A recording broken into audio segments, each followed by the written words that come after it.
Hello, everybody. Welcome to the stream. Nick, you can unmute yourself. Tab to GG. How's it going? Hello. Hey, folks. Welcome to the stream. I'm Bogus Meat Factory. With me, of course, is my good friend Nick. It is Interactive Fiction Friday, which means, guess what? We're playing Interactive Fiction. Nick. Yes. Hi. I'm not showing my face. I've given up all hope. All hope. Your thing doesn't work. All hope. It stinks. But it is what it is. No one gets to see your beautiful mug.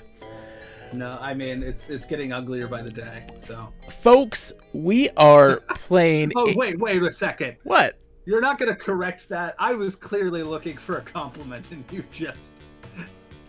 I was fishing, sir, and you did not provide. Sorry, Nick.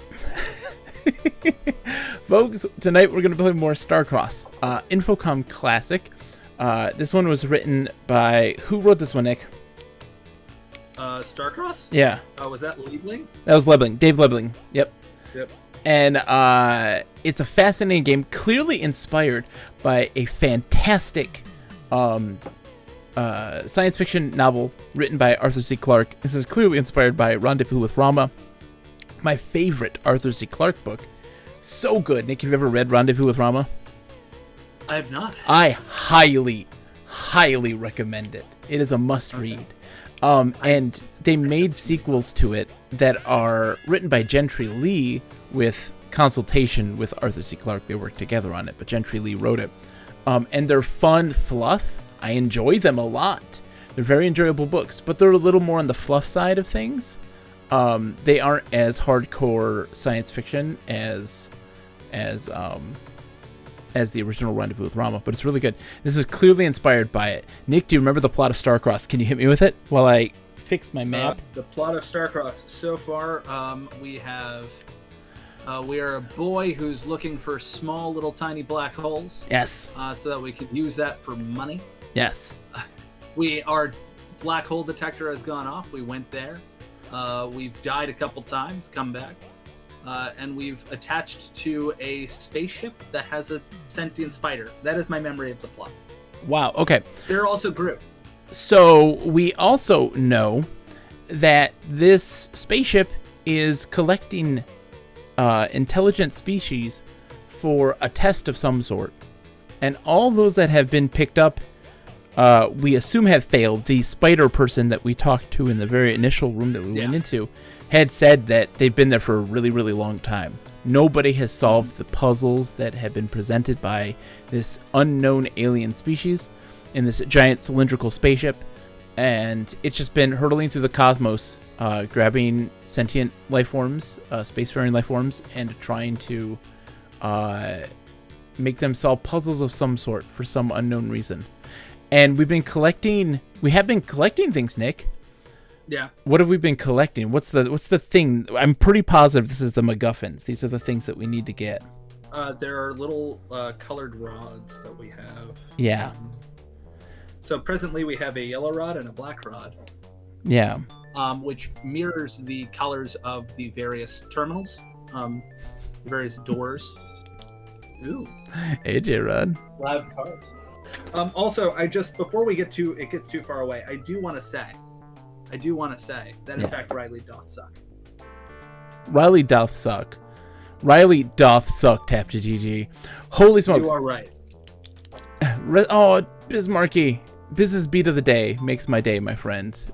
Have you ever listened to him? Bismarcky had a section in Yo Gabba Gabba, where he did Biz's beat of the day, where he taught kids how to beatbox. It's really awesome. Tap to GG.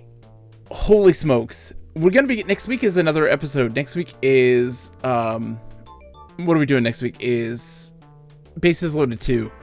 I'm really excited for Bases Loaded 2. We may be... Yeah. So, for folks, a little hint behind the curtain here.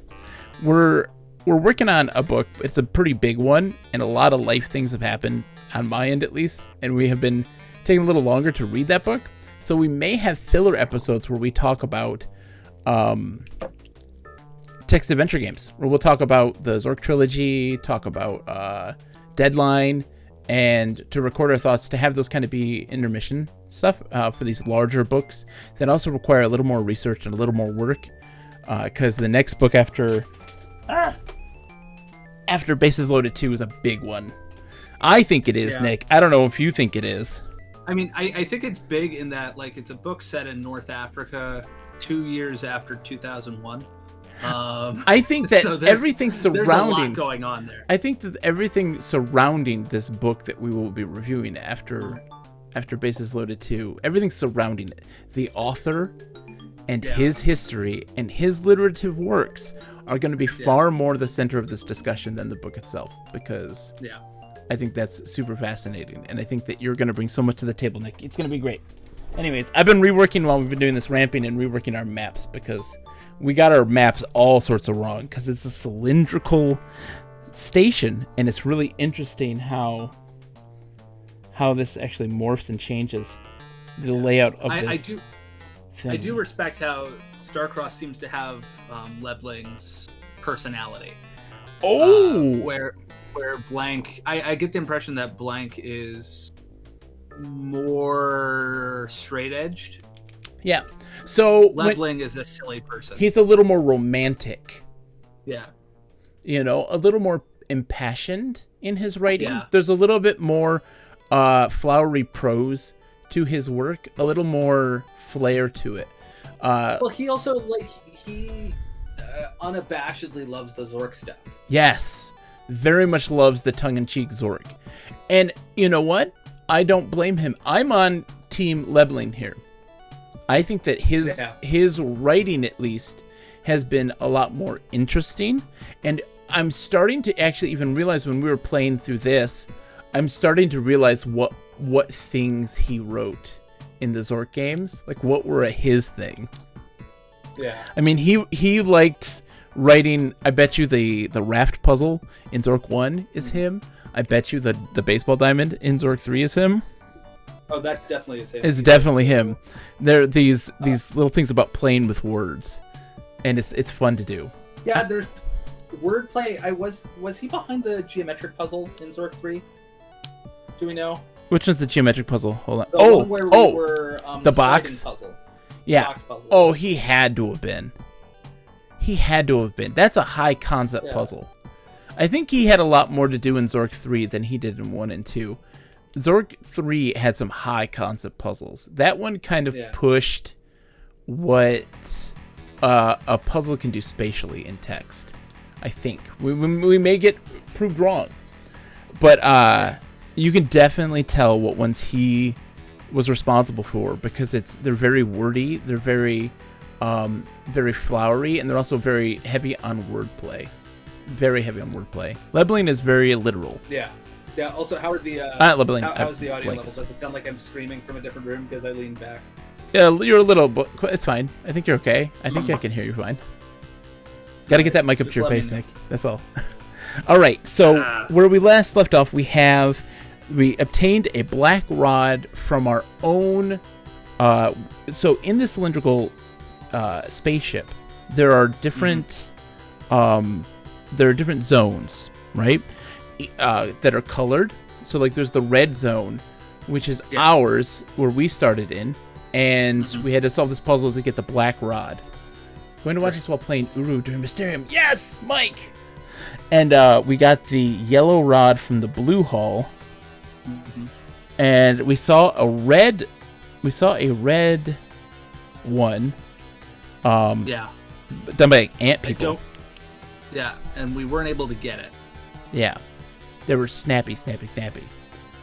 I think we just gotta like throw something at them, or like get some insect spray. It could be a food or an insecticide. Pesticide. Yeah. We also know that there's a black room that is dark, and we might get eaten by a grue, because we found a zoo where they were holding creatures in cages that they were collecting. One of which was the grues. Urban Artifact Beer says, totally not related, and I'm sorry I'm so far behind because I love all that you guys play together. What happened to EverQuest? Don't you worry, we will be doing more EverQuest. Absolutely. Yes, EverQuest will come back. It's just that we are on a massive interactive fiction kick. So Fridays are interactive fiction Fridays. We will be playing interactive fictions on Friday. I'm going to be playing a lot more single player stuff than throughout the week in the schedule. So tomorrow I'll probably be playing Psychonauts, starting that up. So that would be fun. I hope you're doing well, by the way, Urban Artifact Beer. I hope you're doing well. Don't worry. EverQuest will come back. It is my MMO of the year. That's the one MMO that I really wanted to focus on. I love your Eye of Fridays. Woo! I love you too, Mike.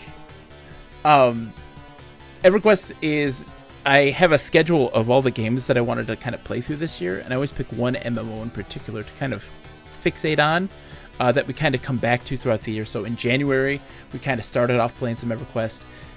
Nick stayed over at my place, and we started playing that more. He's back at home now in Philadelphia, so he's a long ways away, but that doesn't mean we still can't play. But right now, it's really about interactive fiction because we've been doing this podcast, and the enjoyment and drive of this genre has exploded for me, and it's crazy. You know, the best. It's just so fun to watch y'all play and hang. Dude, Urban Artifact, that really means... that genuinely means a whole lot. Nick, does that mean a lot to you? Yeah, no, that's super cool. I'm super happy that I can bring some modicum of joy to someone's life. Did you ever think, Nick, that you would be on Twitch at all in any aspect in your life? No, I mostly thought it would bring misery to people significantly younger than me. That's what I thought I would do. Hey. I would just whoa. Yeah. But I think that's super sweet. And I greatly appreciate it because guess what? I've been doing this for 8 years. 8 years. And only until a year and a half ago did I get anybody watching. No one gave me the time of day. I was around. You were around, I was Nick. around when you started. Yeah. No, I started way before I knew you. Wait, no, I guess not. 8 years. Well, then you lied about the time. No, because you're we right. know each other for a decade, John. A decade now. I guess you're right. I started 2 years after you then. Yeah. Mm-hmm. That checks out. I was still upstairs in that apartment, in that second floor apartment, and I knew you then. That's when I started. That's crazy. Yeah. All right, Nick. We are in the Blue Hall, which means we haven't explored any of this fully. We have explored the Red Hall to its fullest, I believe. Yeah. The Green Hall leads to a village of people that have set up a civilization, a rudimentary one, and there is kind of a maze, and so we haven't quite tackled that yet. The Blue Hall leads to the zoo and our spider friend, which we got the yellow rod from. Oh, excuse me.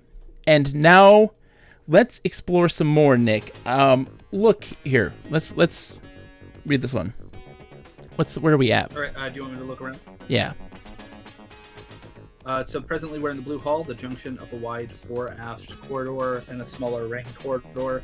There is some dirt on the floor, freshly scattered. I'm gonna put on verbose. Hopefully that works. Okay, go east. So that way we can... Yeah, makes sense. All right. So room on ring 2, the ring corridor here has an exit forwards to a large open area. There's fresh dirt scattered about and an acrid smell. So this leads to a village? No. If we go... Is there a village somewhere? Or if we go south, we'll be in the Red Hall. Yeah. Okay. If you go east once more, I want to see where that takes us. Can't go south. Oh. Then go east once John. more. Now we're in the Red Hall. Go down. Can you go down? Down. Nope. Okay. Up. I've messed this map up so bad. This is a tough one to map because it's so That's different. fine. There may be a moment when we have to remap this whole thing. Okay, so if we're in the Red Hall... Why didn't you get a toilet paper roll? I know, right? Ooh. I like that. Do it that way. So go west then. Let's go back into...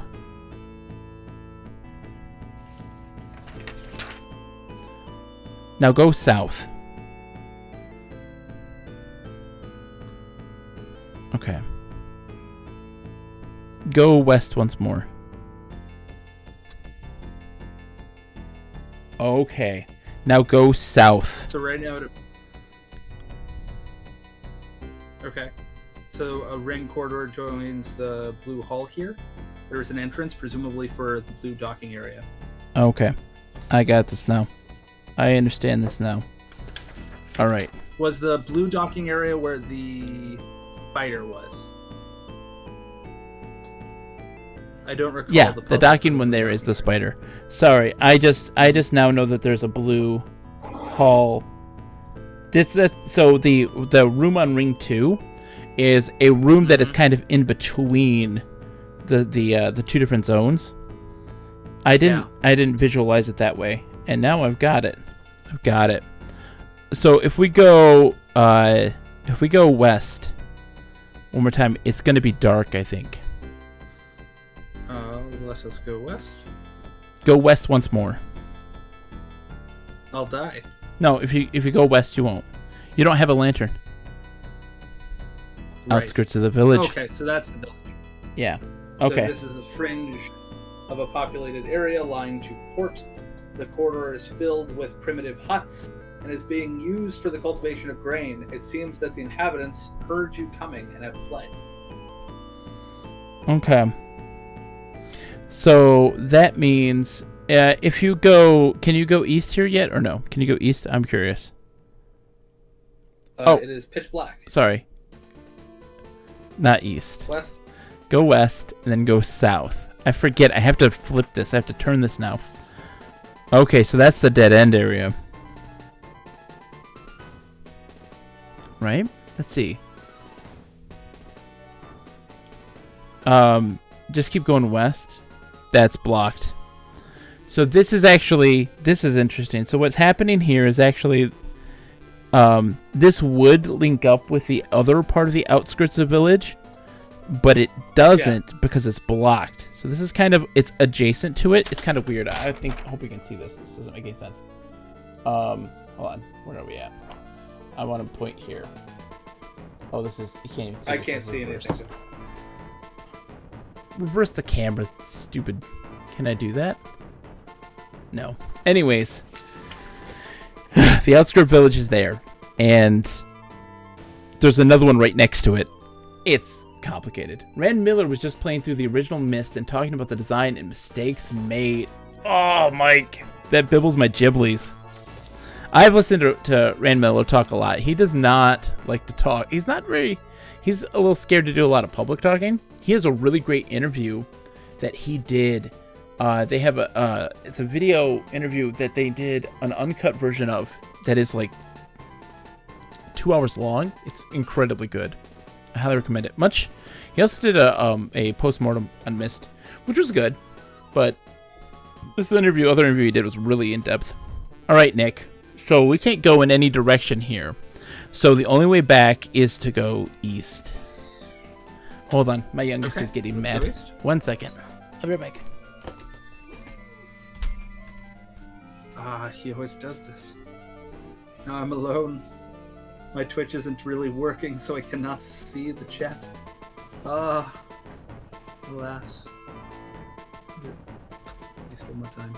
Alright. Let us see if I can pull up the chat.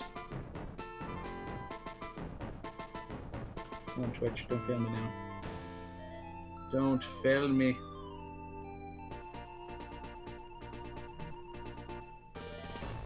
It does not help that my vision of this is worse than his map.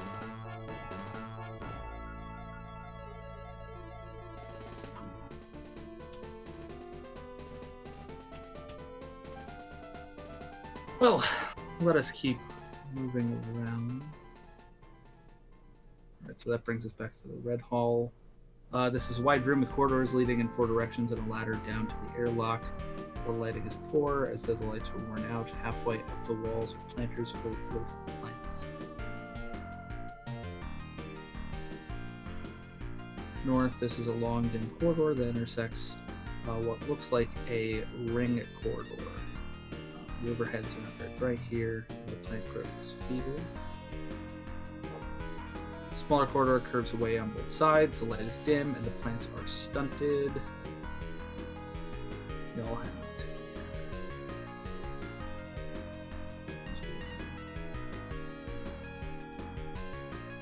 4 into the blue hall meets a ring corridor. Room on ring 1. Passage leads aft from this point. Ring corridor. What is aft? Would that be north in this case?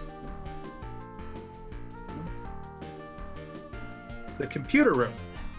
She woke up all in a tizzy. I got her back in Hello. bed. Hi, Nick. I like Hi. hearing Robin talk too, since his career is all over the place. Mike, with the Robin Miller talk too, he's a little more very brutally honest about his situation. Rand is a little more tactful.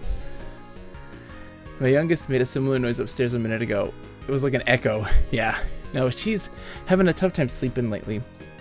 But she's going to sleep with her mama, which is okay. All right. So, whoa. You went south on the room on ring 1 to a computer room? We never did this before. We've never been here. So let's... So no, I went west a whole bunch from the red room. Yeah. Which then led me to room on ring 1, and then I went north. No, south. Yeah. Oh, this is room on ring 2. Hold on. What is room on ring 1? Hold on. Can you go north one more time for me?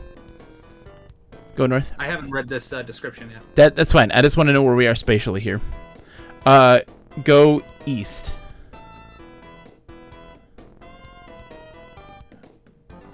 Oh, hold on. Oh, okay. Go east again.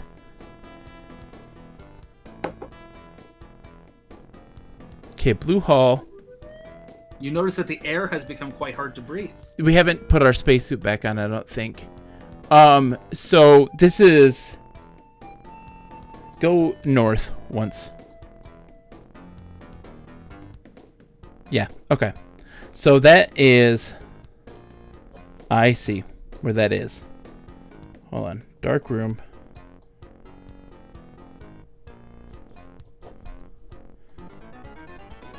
Okay, so now go west.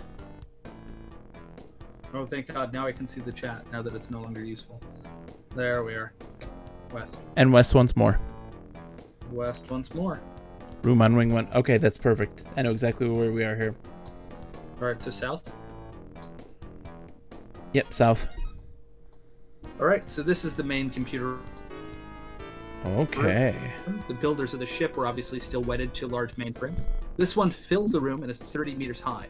There's an overlarge switch at about eye level and an access panel below it, which is closed. The power seems to be off. So save. Push the button. Yes. Push the switch. Pushing the on-off switch isn't notably helpful. Pull the switch, yeah.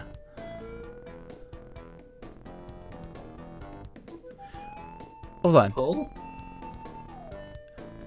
Yeah, that's what I think. It's a switch. Yeah, pull the switch. Pull the switch on. Turn switch on. Turn switch on. Yeah. Silly. There we Okay, go. so the lights in the room come on, and there is a deafening boom now noise as the computer starts up. Lights blink on the main display, and the word fault appears. Fault. Yeah. Take a look.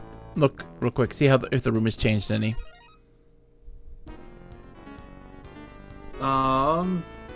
It does not appear so. Open Do the you wanna access look at the panel. Yep. Open access panel. Opening the access panel reveals a rack of Whoa. metallic cards. Yeah. There's one slot that has no card in it. You're breaking up on me, Nick. Sorry. Yeah. Yeah. So these are floppy disks. So we got to put the floppies in the slot. Yeah. So we're missing one. Ah. Okay. Look at slot. Look at the cards. I tried. Oh. Look at rack. Okay. So we don't have what we need here yet. So if we want to then go north All right. Can you go north once more? No. Okay. So then we need to go south, east, and west. So then just go west. That'll take us to the Green Hall. Yep. And if you go south and south once more. This is the edge of the inhabited area. Crude hovels are scattered here and there, becoming denser as you move down. So go south once more. The corridor is blocked by a wood and mud palisade. Hold on. Oh, because we have to go in from the other side? Oh, we can only go in from... Okay. So if you go north until you can't go north anymore. Yeah. Then we can go to the Red Hall. Then we have to go south all the way until we can't, and then go east once more. So go west. And then south twice. Then go east. Okay, this is the edge of a populated area, growing denser as you move starboard. Yeah. Primitive huts line the corridor, which is blocked ahead by a palisade built of mud and wood. An open gate guarded by several spear-bearing aliens leads into the structure. A small crowd of aliens has gathered to watch you. They gesture in a way intended to show friendship. They bear their huge razor-sharp. Okay, so go south now twice. South. Hold on.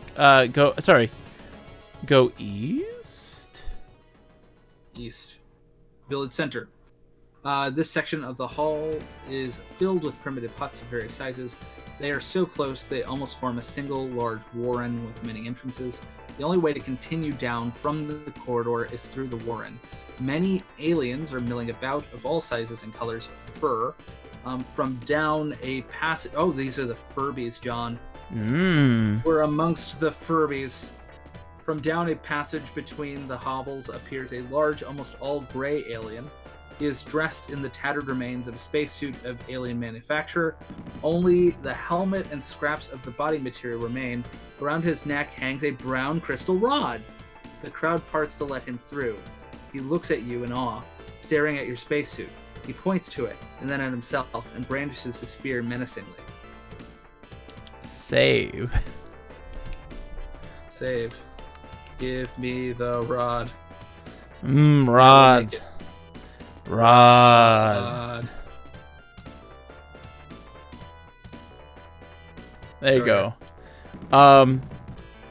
Get rod. Get rod. Okay. Get rod.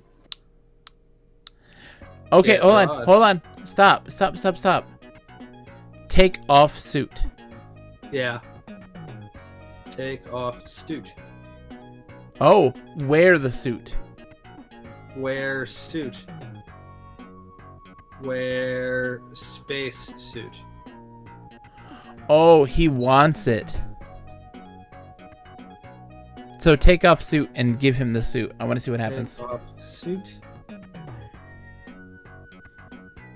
Give him suit. No, not give him suit. I Give know. suit to man. Give suit to Alien.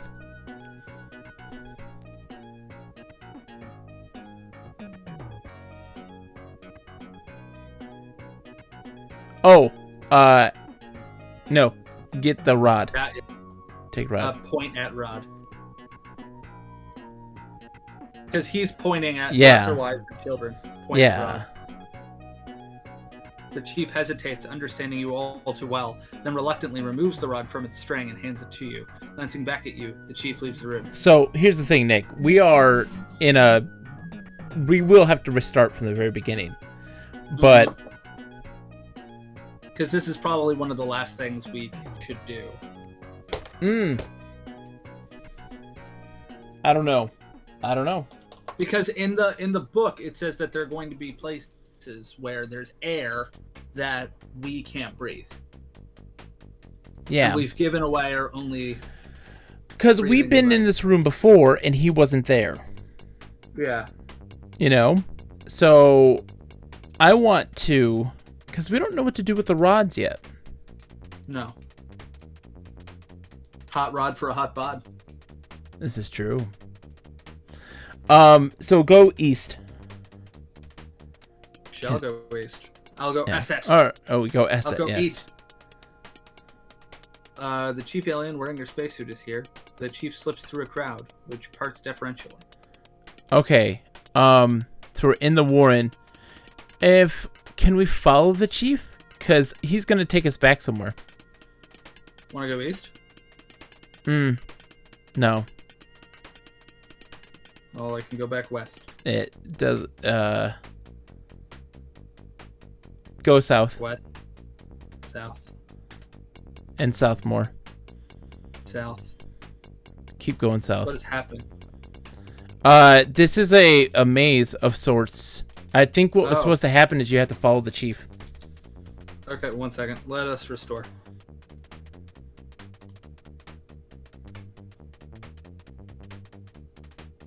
So, give spacesuit to chief. No, spacesuit to chief. You have to be very specific about that one. And then, point at Rod is a good one, Nick. All right, so now, can you type, like, follow chief? Yeah, keep doing that. Follow chief.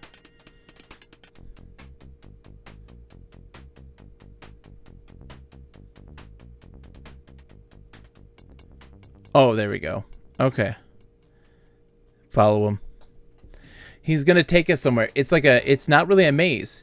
It's a thing where you need to actually follow. It's a puzzle. Now follow him. Yeah.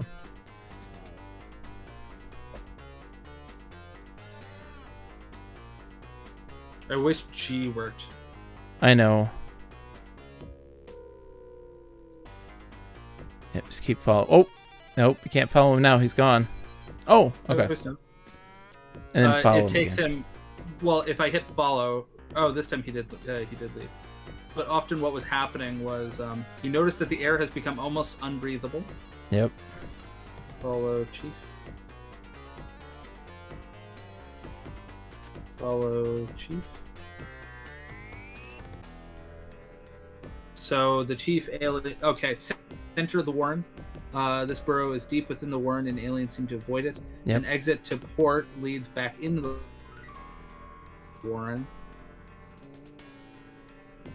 Whoa, I lost you, Nick. Hold on. This burrow is deep within the Warren, and the aliens seem to avoid it. An exit to port leads back into the Warren.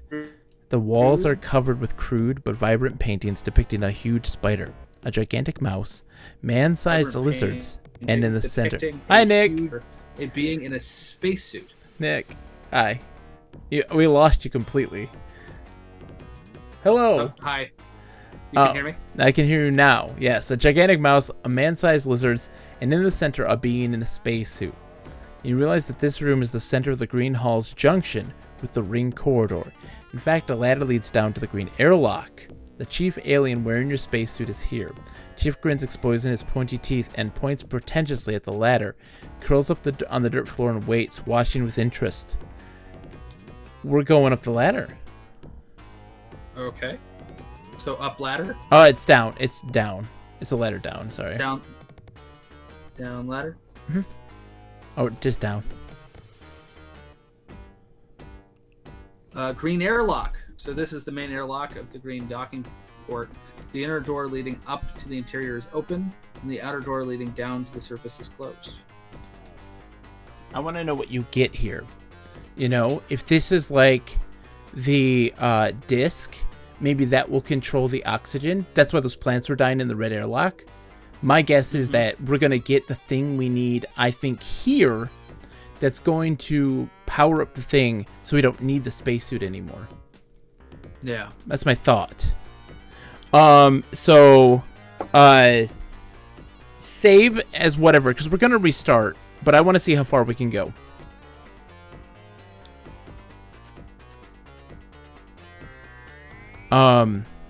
So in this case, open door, right? Open airlock? Yeah, sure. Over outer door. That's right. It's open outer door.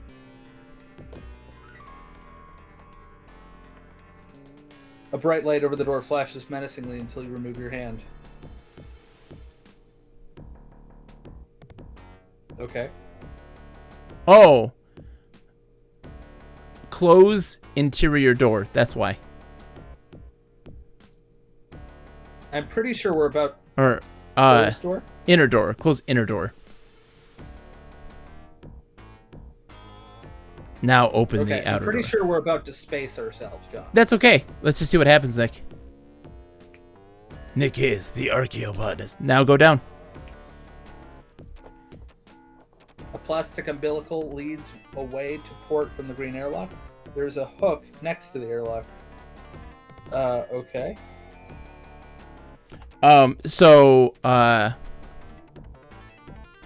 That's leading away to the port would be south, I think, in this case, or is it would be east? No, aft is south. So west. DeChateau! Oh, DeChateau's throwing down a face in chat. I love that. That is so great. How's it going, DeChateau? I hope you're doing well. Yeah, do that. So you are in a plastic umbilical about 2 meters in diameter, which connects the green airlock to starboard with a spaceship about 10 meters to port. The plastic is cloudy, obscuring your view of the outside. Okay. Okay. Well, let's keep going west. Yeah. Cargo hold. This was once the cargo hold of a spaceship, and is filled with fetishes of wood and clay, Ooh, totems fetishes. in the shape of strange beasts, and a great deal of withered fruit and grain. Oh, this is my home. Hello. Yes, this is your home. We're not moving anymore, John. This is where we're staying. This is the end of the game. Is that how it is, Lip? Nick, I just called you Lip. I'm sorry. Lip, I love you. You're not Nick. Nick, you're not Lip. You don't love me? I do love you, Nick. I'm so good. Yeah, we got the old grain. Yep, this is you. Yep. There is dim illumination from ancient glow bulbs. A large fragment of black smoked glass from the chief's helmet visor lies on the floor. Is that he wants this? Get the glass. Get glass. Okay. So hold on. Keep going west. There's more to the west. Wait. So north? North is 4. Control room. This was the control room of the ship, which originally carried the now primitive aliens to the artifact. The control panel was obviously destroyed by a fire or explosion long ago, although the lights here still glow dimly. Outside, you can see the surface of the artifact. Gazing longingly at the view are the empty eye sockets of a skeleton.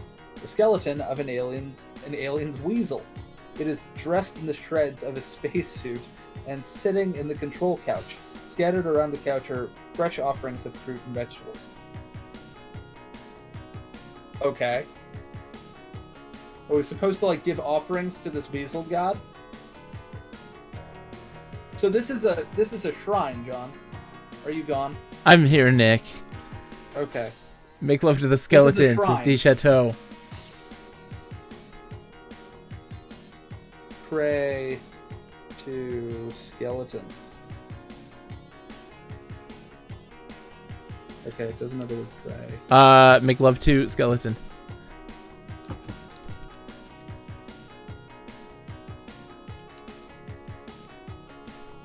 I don't care. All right. The artifact, of course, is the cylindrical spaceship. Yes, that's true. But this, they've converted their old spaceship into a little shrine. Yeah. To this weasel. I'm not the DeChateau. I'm not the one in control of this. Nick is on the helm here. I'm hands off. Yeah, and Inspect spacesuit.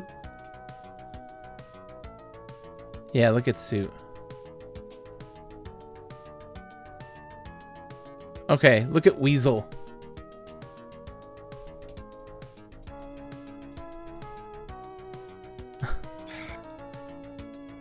You can't tell me that there's Hold an on. alien weasel No. in the... Oh. Okay. I don't think this is important necessarily here yet. Let's bring that glass back. I want to see if that works. So go south. And then east. And east once more. And then open. Oh, you can go in. We can go in. We don't have to close anything. We can go in. And then close outer door. No, the artifact itself, de Chateau, is actually this large cylindrical spaceship. Is what it's being referred to as.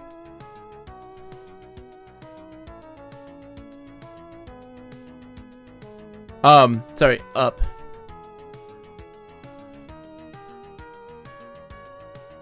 Give the glass to alien.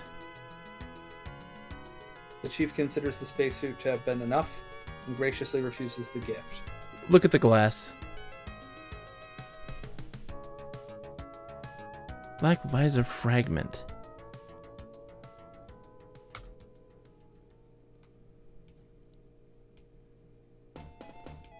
Oh, we're going with the noble savage theme, I see. Get spacesuit. See if people want to trade then at that point. We need that spacesuit back. Yeah.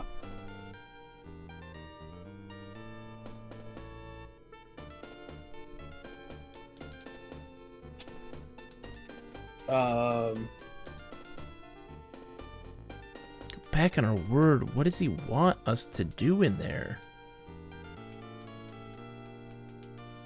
Show visor fragment? Show it to him? Bless you.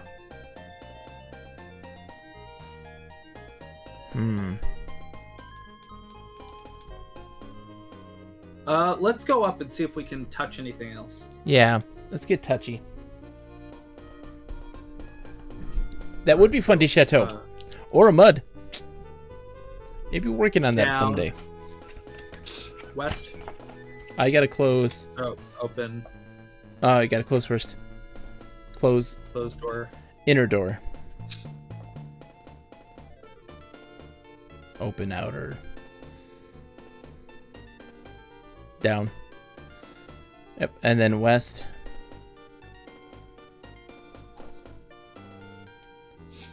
Okay. Take fetishes. Hold on. Okay.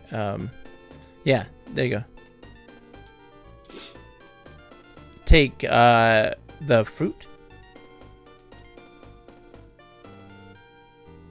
Okay, get grain. No. Can you go south?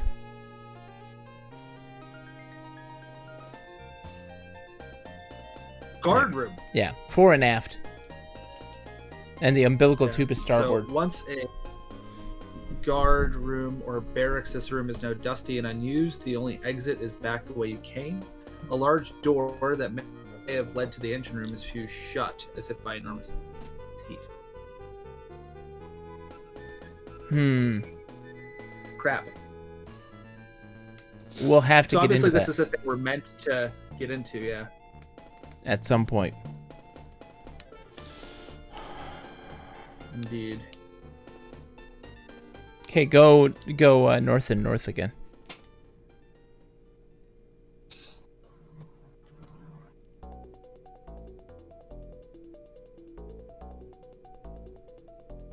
Okay. Okay. Look at control panel. When you touch the skeleton, its arm falls off the armrest. Something slides out of the spacesuit and onto the floor. Ooh, what is that? Oh, we died. A violet rod. Yeah, this was the control room. A what? The violet rod. We died, but there's a violet rod here. Okay. That's brilliant, Nick. So this was the control room of the ship, which originally carried the now primitive aliens to the artifact. The control panel was obviously destroyed by fire. Outside, you can see the surface of the artifact. Yeah. The skeleton of alien Regal. It is dressed in the shreds of spacesuit suit and sitting in the control couch. There's a violet rod here. You gasp for air, but there is none left, and slump to the ground dead. So we just spent too much time. Listen to the next portion, Nick. Learning through death. Yeah, an expressionless voice seems to be trying to express outrage, but not successfully. The candidate has not made the necessary repairs in time. This is a disaster. All are now dead, and repairs are not possible. They would not approve. This area will be marked, that is certain. Everything fades to black, and silence reigns. Your score would be 90, total of 400 points in 275 moves. The score gives you the rank of ensign. Does that mean we only have so many moves? 275 moves, Nick. No, to repair. I told you we need to get that disc. Yeah. So what? We don't know where it is. Yeah. So we haven't explored everything yet. We don't know. There is still. So we have a room on the second ring. We have a room on the first ring. I bet you there's a room on the third ring that we haven't discovered yet. Yeah. So let me pull up we the. Want to go back to our. I gotta pull up the manual. Original? Oh, we can if you want to. Yeah, go to what was it? What was the name of it? You have to do Brew time? Hold on. Backspace. Underscore. Starcross. Okay, so yeah, restore.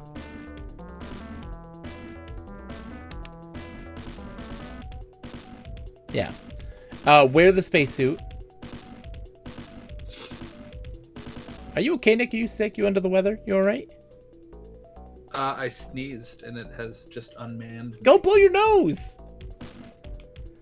No, I'm just gonna swallow that stuff, man. Okay, so... Go...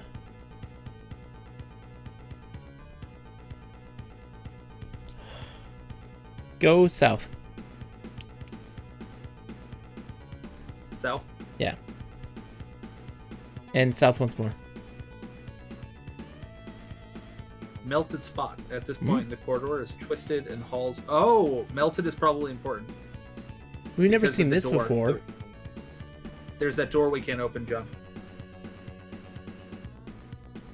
Hold That's on. been sealed shut by. No, this is the blue. We're in the blue hatch right now. The blue. No, I understand, but there's melted spots. So there's a door we can't open because it's been sealed shut. There is little left of the hatch now, and the way is open. So at this point, the corridor is twisted and the walls are half melted. Titanic energies have been used here, apparently to blast through an armored hatch that shielded the area to port. There is little left of the hatch now, and the way is open. Enter hatch. Yeah.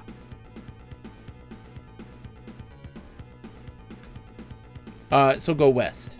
What was port? Port's west. Weapons deck. So I think we need to get a weapon to either get our spacesuit back or to open that door. It's to open that door. Remember Nick. that sealed? Yeah. So this was the armory of the artifact. A massive bulkhead has been burned away, giving free access to the weaponry. Unfortunately, it appears the vast stock of futuristic armaments has been mostly destroyed. Gigantic projectors are scorched and shattered. Strange battle armor is reduced to splinters, and wall racks for small arms are mostly empty. Mounted in a wall rack is a genuine-looking ray gun. Go blow your nose, Nick. No. Go blow your nose. It's difficult to tell whether or not the gun is fully charged. I'm going to take the gun. Take ray gun, and I'll be right back. Okay. Hi, folks. How are you today? I hope you're all doing well. Hope you're having a wonderful evening. Look, tomorrow night we are going to be playing Psychonauts because Psychonauts 2 is coming out in August, and I want to get ready for that because I'll absolutely be playing that. I'm also probably going to get through Rhombus of Ruin as well. Of course, leaving Fridays for Interactive Fiction Fridays. But I am super stoked to get into this. I love Psychonauts. I have actually beaten Psychonauts twice. Oh, I've beaten Psychonauts once before. I got to the very end, Meat Circus, as a kid, and I gave up as a youth. I was in my 20s. And I gave up, and then I beat it again as an adult. I want to maybe try to even 100% this thing. I don't know. We'll see. I don't know what you get for 100%ing it. And I want to get through Rhombus of Ruin on VR and do that. So to get prepped for that, because Psychonauts 2 I'm definitely going to play. I also have it on my Fantasy Draft League. Tomorrow also, before we do Psychonauts, we're actually going to do an update. It's time. The Fantasy Draft League is our first checkpoint. So I'll be meeting with great streamer and good friend Capsule J and a good friend Alinzia, who are playing this with me. We are doing a video game Fantasy Draft League. And 3 times throughout the year we check in, and whoever has the lowest score at that point is subject to stakes by the winner who has the most points. We have to do something stupid or silly as punishment for our failures, and it's going to be a lot of fun. That'll be like just a short jaunt, like maybe even a half hour at the most. I think you get a slightly extended ending or something minor. You do get something small. I mean, an extended ending is not small. That is not small in the slightest. We'll see. I'll see if I want to do that or not. So we're going to be updating how the Fantasy Draft League is going, and see what stakes, what poor thing I have to do if I fail. I fail. I'm not in first place yet, but I will be at the end of this, because I may have secured some things. Hello. Welcome back, Nick. How's your nose? It is just like Phillies. Just running. Vacuous. Vacuous. All right. So we got the ray gun. So now we have to go east. So do you think that engine room has what we need? I bet you it does. I think it does, yeah. So from there, we go north. North. Then we go east. East at. And then east again. So you want to do this? You want to follow through with the boss? Yeah. And give him the stuff. So then we go east once more, I believe. Yeah. All right. Don't save it as Groot time. No,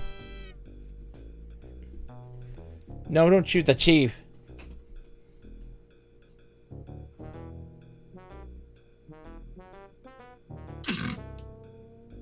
A giant blast of silvery rays issues from the barrel, but it doesn't go very far. In fact, there's a secondary explosion from a foot from the barrel, scattering dust motes in the air. There is almost no recoil. Instead, the gun vibrates almost painfully. This felt like a misfire. The aliens are impressed and terrified. Okay. Take brown rod. No. You have to give him the spacesuit. Fine. We have to. That is because we don't need the spacesuit. We don't once we've made the repairs. And this is telling. Except for there are things that we need to explore that are in space. Do we? That are outside of the Where? Like the spider puzzle was outside. Yeah. We do that one first. We did do that one first. I'm trying to think if there was another one. I feel like there might be. I could be wrong. Let's just give him the spacesuit. I want to know if this will fix it and if we need it at all. We will absolutely. I will absolutely be starting over and doing again the infamous Infocom take 2. You know.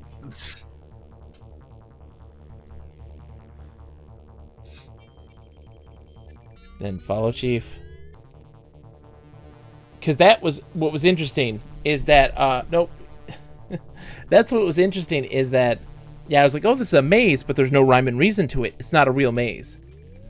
And this is exactly what we needed.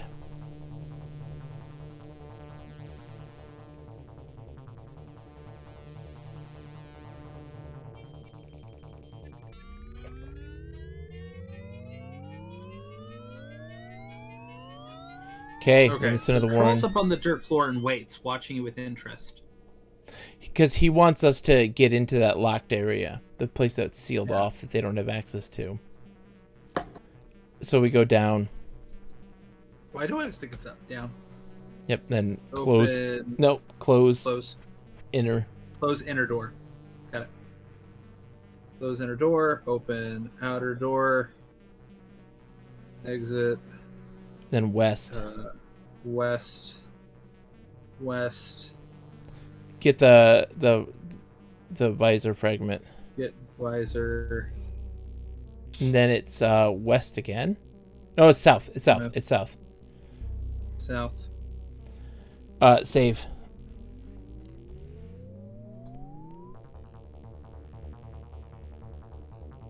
Fuse shut. Okay. Shoot. Door. And door. With ray gun. Yeah. A giant blast of silvery rays issues from the barrel, but it doesn't go very far. In fact, there's a secondary explosion. There's almost no recoil. This felt like a misfire. Shoot. Door with ray gun. Of orange rays sweeps over the door, but the smoke clears. It is still there, though perhaps a bit singed. Shoot. Door with ray gun. Look at the ray gun. I bet you there's settings. Look at ray gun. It looks like the heavy duty model. It's not quite it's got quite a bit of heft to it. And you really need two hands to aim it properly. The barrel is long and festooned with strange knobs and antennae. There is a charge indicator, which is unfortunately unreadable. Turn the knob.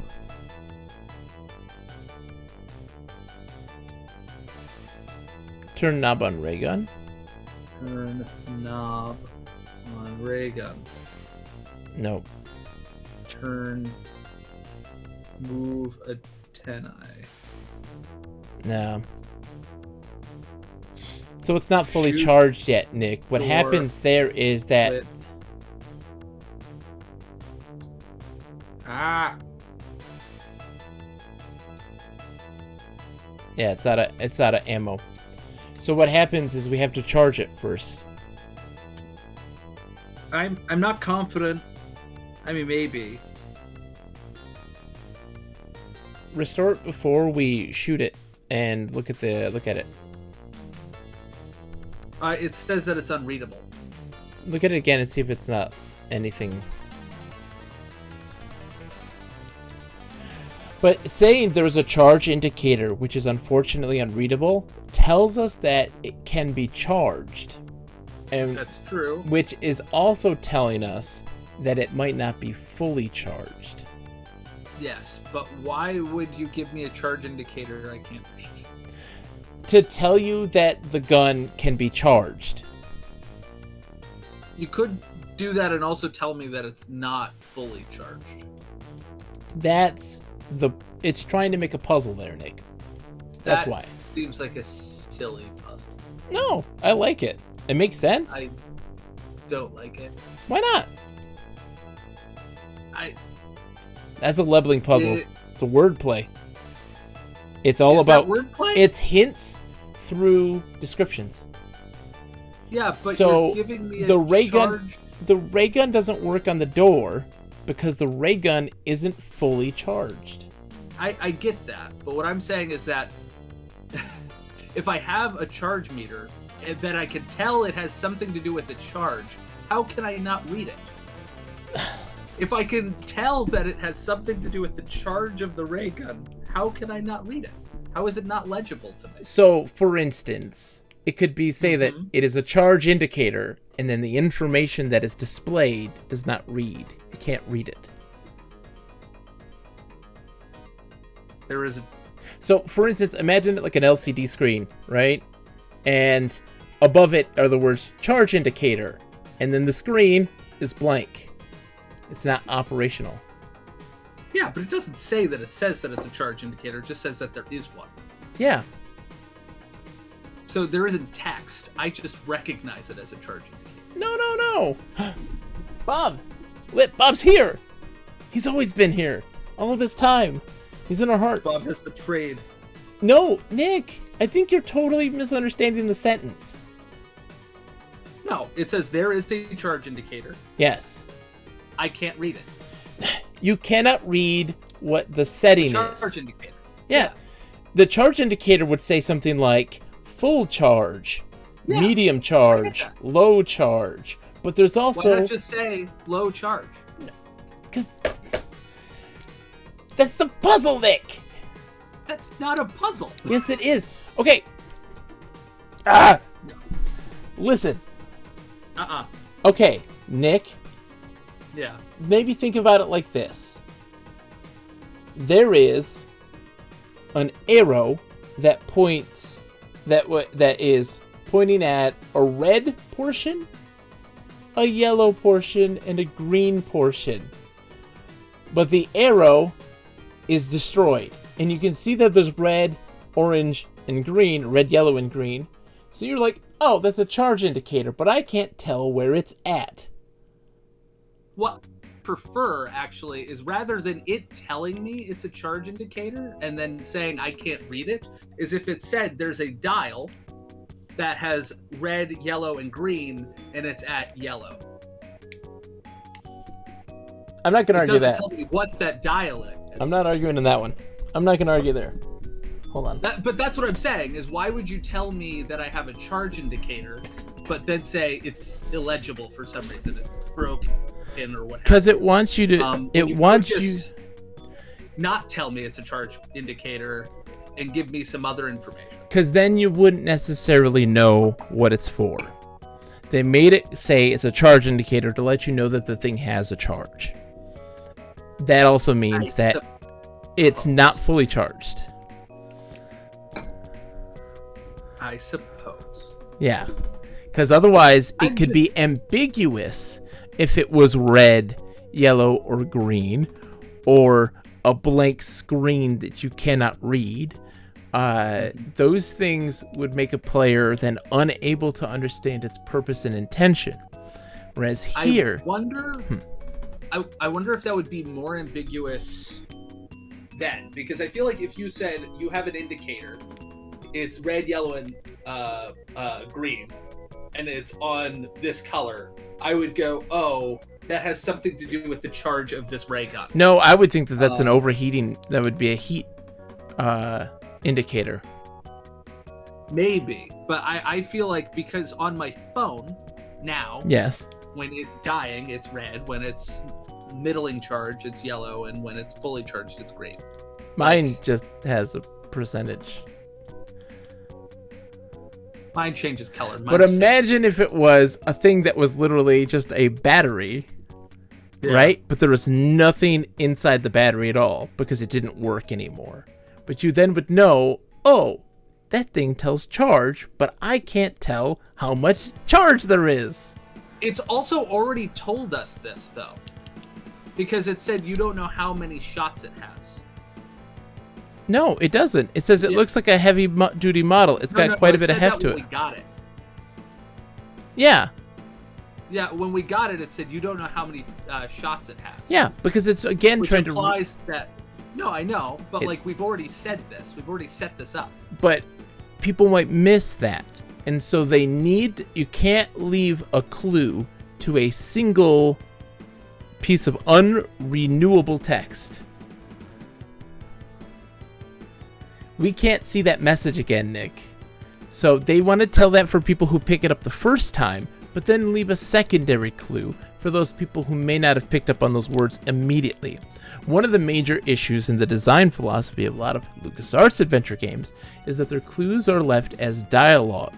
If you don't pick up on that dialogue, you don't get that clue, and thus are eternally stuck on that puzzle because you typically can't reinitiate that dialogue. And that's a major flaw in its design philosophy. Here, they cover their bases. So that way, it's a one-off clue. You may pick up on it, you may not. But if you don't, you can look at the ray gun and pick up that secondary clue. Yeah, so I think part of my issue with it is that, and I like that we're arguing about a charge counter. Yes. My issue with it, I think, is that my brain looks at that detail and goes, okay, cool. And then rejects it. Goes, whatever. Like, because I already processed, we have a limited number of shots. Yeah, but you don't know. It's not number of shots.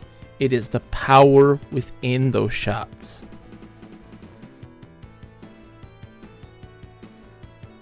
Each shot has gotten progressively less powerful. Now, another question I have. Are we sucking air out of this place? Like, out of the entire... Or is it just this specific room that we're struggling with when it comes to O2? Oh, all of it. The whole ship is damaged right now. It's not able to create air. That's why the plants are dying in the red chamber. That's trying to signify and let you know that this place isn't working the way it's intended to do so. Yeah. That's weird, though, because oxygen wouldn't... The lack of oxygen would not lead to the death of the plants. Well... Unless it's saying that all atmosphere is being lost. All atmosphere is being lost. Then this ship has bigger problems than we thought. That's why you need to get that. We need to find that disc. That disc in the computer room is going to fix its atmospheric regulation, essentially. Yeah. Are we assuming that's behind this door? It might not be. What was in the guard room? The guard room... What was this weapon? Hold on. Yeah, the guard room was that... No, that was the weapons room. The guard room... Right. The guard room is where we're in right now. Right.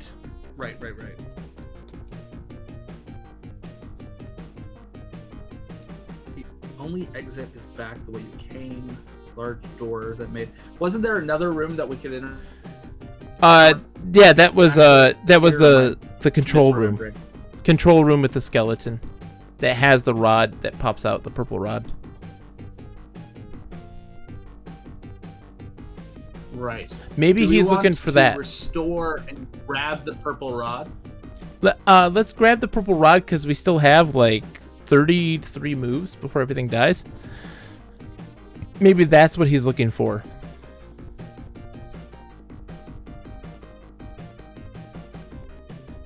Okay, hold on. So, hold on. Guide me, Sherpa. Hold on. What if, Nick, it's got quite a bit of heft to it, and you really need two hands to aim it properly? What if we're only holding it with one hand, and we're not aiming it properly? Aim gun at door.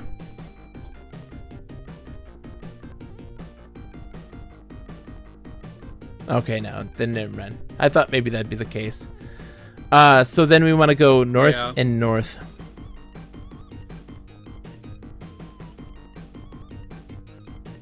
And then touch skeleton or whatever you did. Get skeleton. There you go.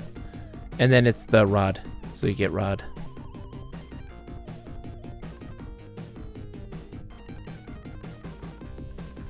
All right.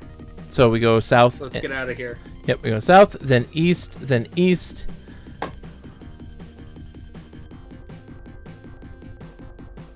And then up. Nope, you gotta go in first. There, the airlock's where you close the outer and then open the inner. One of the things I'd be curious is if air... If air what? Extremities. Whoa. On the outside. You have to repeat again. First. You cut out on me. Sorry. Okay. Am I back? Yes. Am I back? Yes. Okay.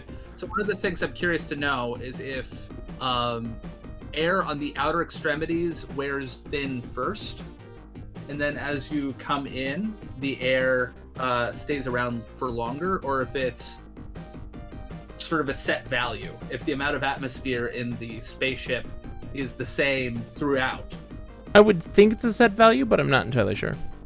It's a great question. One of the things, the reason I'm asking it is because the manual implies that there is variety of atmospheres, but we have not encountered that. Yeah.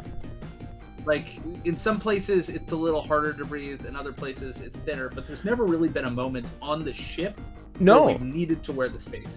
That's telling you that air is getting worse as time progresses. That's all that's saying. Because we never wore the spacesuit that entire time. So we were just using up the air that's currently available. I bet you when we start, if we have the spacesuit on that entire time, it's not expending all the air that's in the station. Which gives us more moves. I'm gonna get some water, Mike. I need some desperately. Thank you. One second. Try to give him the rod. Give Violet Rod to Chief. What? Do I need to go up? Up.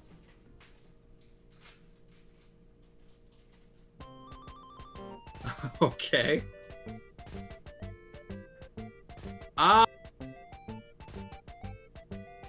Shoot. Well, I was right. Force him to drink all the water. Drown him. So, as you re-enter the warren, an alien approaches, spear in hand. Initially, he looks friendly, but becomes suspicious, and rushes past you into the ship. There's a loud roar as he realizes you have desecrated the altar.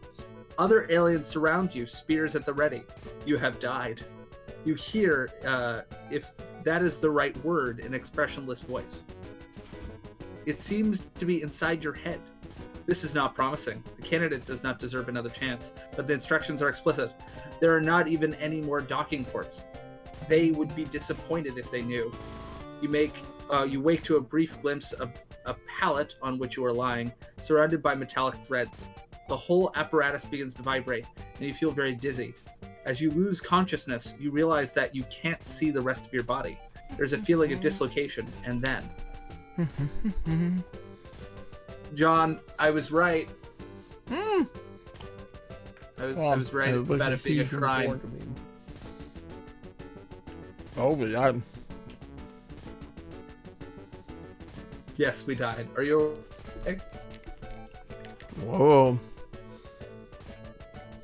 You sound like Mickey Rooney. Hi. What do you mean? Or why do I sound like Mickey Rooney? You're just like you're talking through cotton. Oh, so I was eating an orange. I see. Have you noticed that we've died? Mm-hmm. Mm-hmm. Have you seen why we died? Mm-hmm. Mm-hmm. Indeed. So, I don't know what to do. Load grew. No, I know, but like we haven't explored fully yet. Yeah. That's true. Whatever it is, it has to be in that engine, I guess. No, we still got lots of places, Nick. Watch. No, I know, but what I'm saying is that because he's sitting there expecting something, which has to have something to do with that spaceship. Yeah. Because it was also their spaceship. What's gonna happen is he wants something that's behind that door. He wants a relic. Yeah. And once you give that to him, he'll go away. And then you can get the purple rod. So, where are we at in Gru time? Oh, we haven't gotten... We're in the Blue Hall. So, go south. As far south as you can go.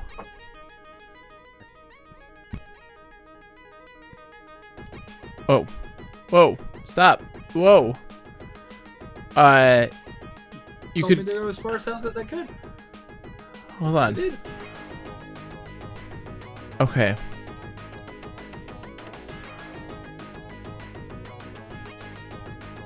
Hold on. I did as Where's you told the... me. Where's the...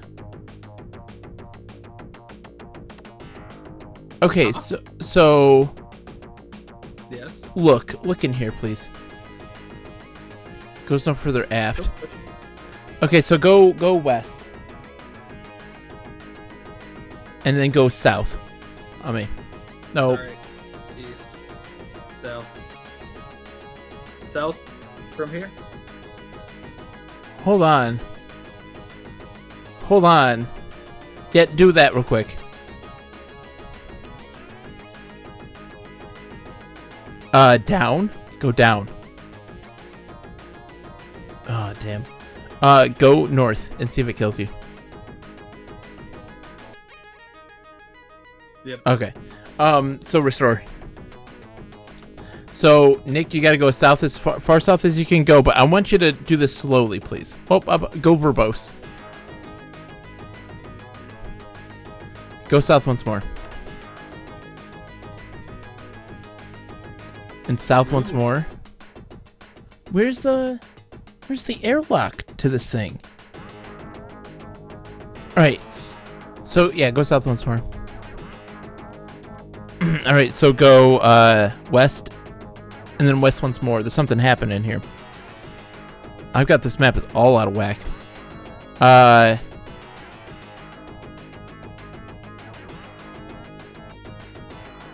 Wait.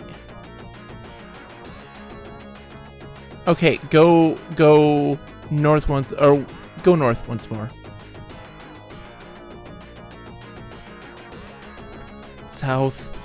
I'm so confused. We saw a thing with like an alien in a tray. There it is. Yeah.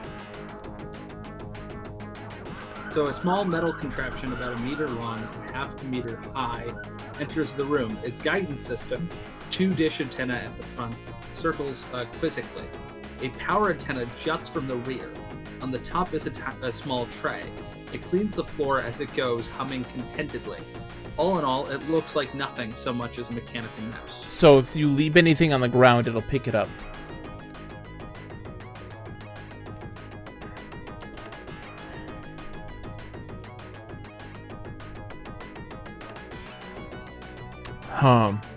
All right.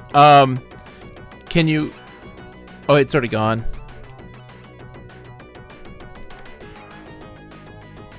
So, it's already out of the room. Is it? Yeah, the maintenance mouse glides away happily, looking for new dirt to conquer. Yeah, I just sort of assumed that it glid out of our hands, but not necessarily out of the room. Oh, look then. Let's see what happens. Yeah, you're right. Anyway. So go west. I want to keep going west. Can we go westward? This is the thief, John.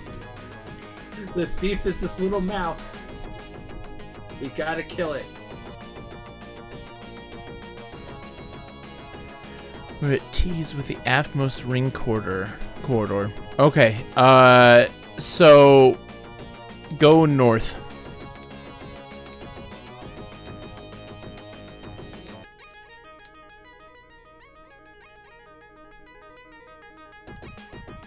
And then north once more. Oh, we want the boxes? What's not in that? You said take plant box. It's thinking you're saying take plant in box, and there's not a plant in the box. Okay. Go north once more. This is a wide room with corridors leading in 4 directions and a ladder down to the airlock. The lighting is poor as though the lights are worn out. Halfway up the walls are planters full of wilted plants.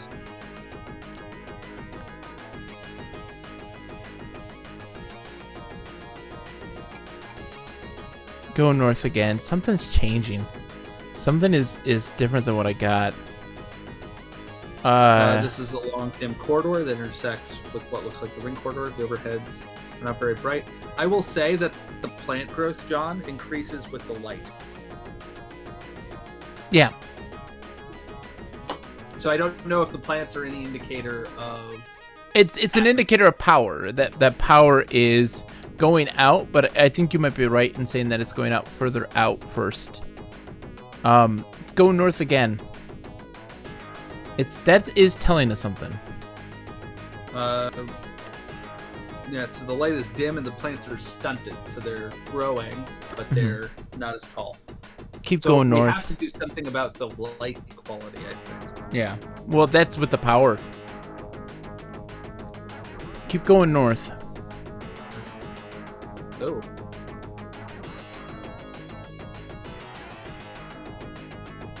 Did I lose you, Nick? Are you still seeing things? Yeah.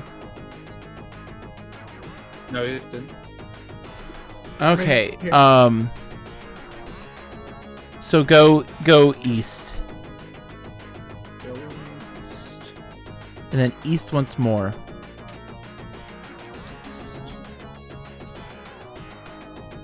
Okay.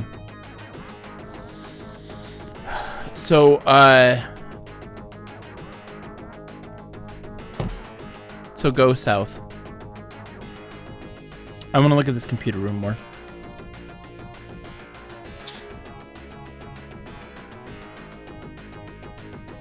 So we turn power on.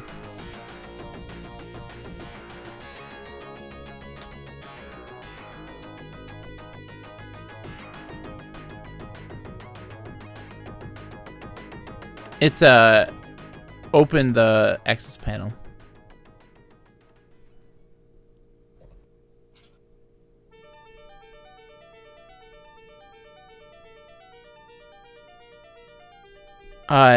Get card.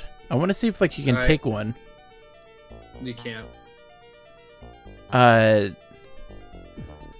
Pull rack. Pull rack. Okay. So do we think the fault is the missing card? Yeah. Look at the slot. It just says it's empty. Okay. Then look at screen. Or look at computer. Well, let's try screen. Okay, then just type look again. I need to look at the room again. Bills of the ship are obviously still wedded to large mainframes. It's 30 meters high. There's an overlarge switch at above eye level and an access panel below it, which is open. Power seems to be on. The access panel contains a slot. Do we want to see if it being on does anything with the lighting and the red? Yeah, yeah. That's a great idea. Go north. And then you go west.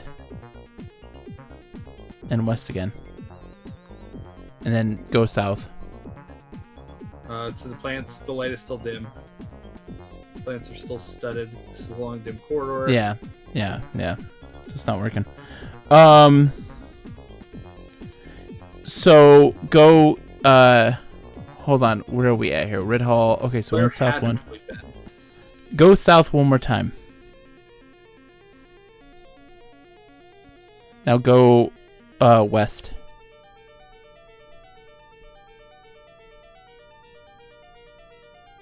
Okay, so this is the blue docking area. Go south more. Can you go south? Okay, that's the melted spot. Okay, so go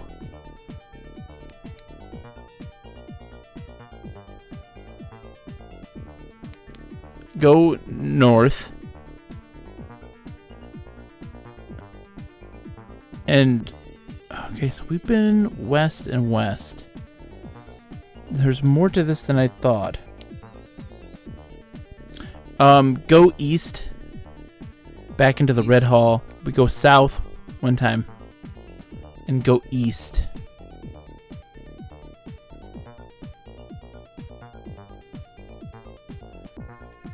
Get the vegetables.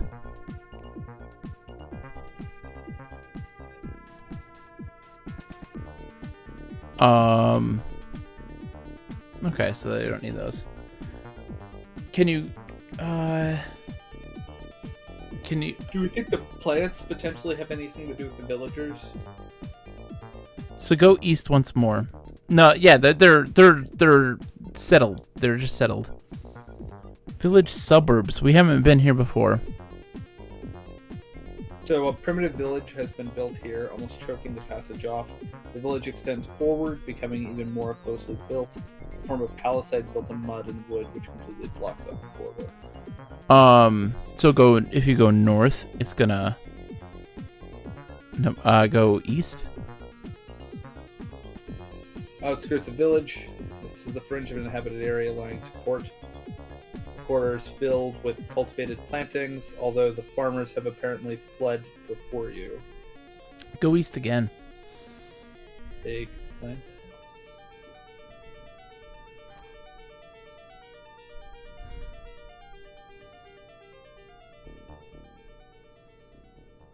All right, so if we Okay. go east twice, that brings us to the blue hole. Okay, so go north. 1 second. Cat rock. All right, so north once more.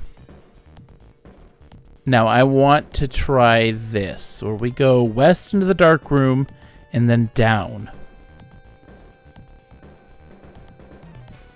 Hey. Can we open it? Let's see. Open inner door. Okay, so we need to be able to see. So go west. Or sorry, not west. Go east. Sorry, east. Then we gotta go north once more. And north more. Then go west.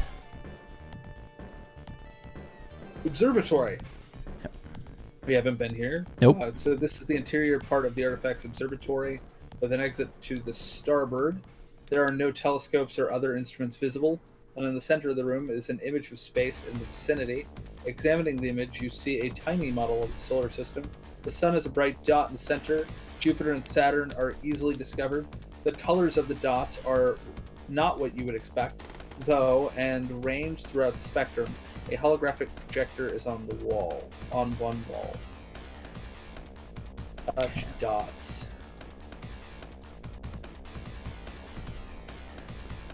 Projector?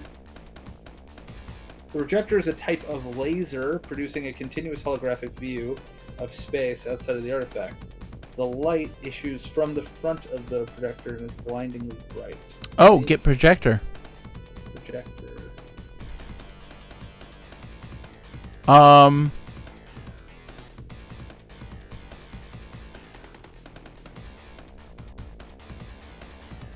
So we need a piece of glass, maybe from that visor, to reflect it.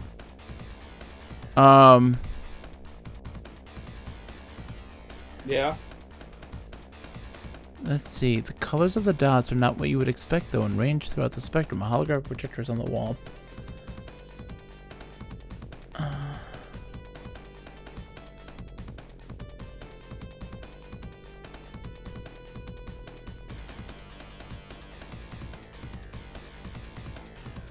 Huh. What do you do here?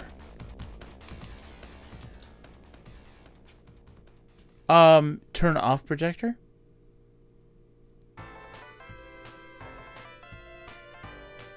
Okay.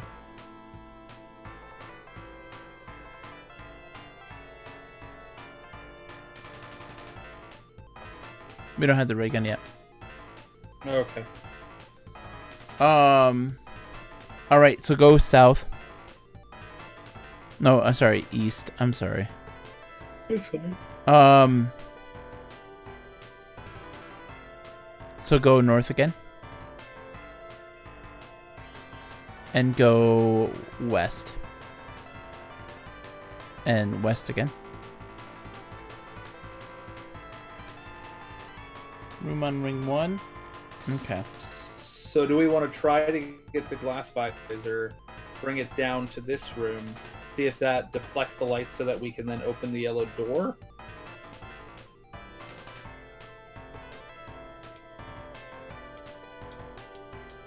Is that the sequence? Let's give it a shot. Restore as the shoot the whatever.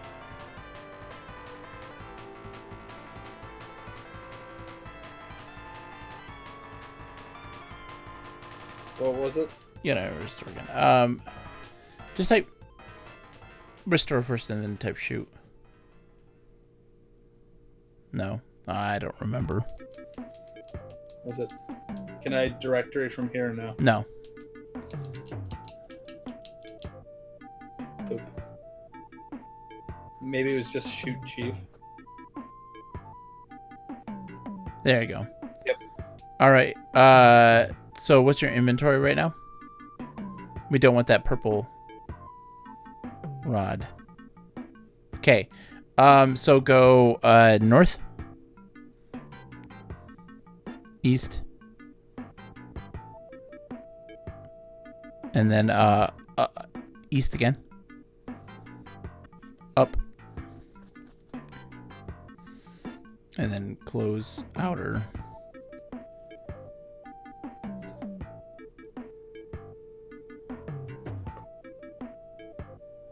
Up. So then we're at the center of the warden. So go north. Okay, go look at the center of the warden. Let's see. So this burrow is deep within the warren, and the aliens seem to avoid it. An exit to port leads back into the warren. The walls are covered with crude but vibrant paintings depicting a huge spider, a gigantic mouse, a man-sized lizards, and in the center a being in a spacesuit. You realize that this room is the center of the Green Hall's junction with the green corridor. In fact, a ladder leads down to the green lock. The chief alien wearing a spacesuit is here. Okay, so go then west. Do we also need to make that? Is this the topiary?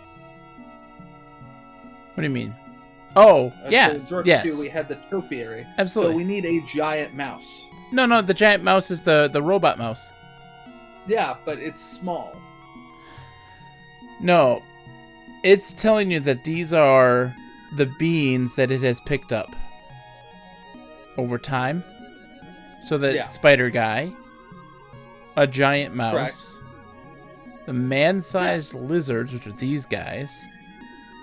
Well, yeah, but what I'm saying is that presently, maybe I just was misreading it, the mouse isn't terribly large. So I'm wondering if the puzzle is to make it big.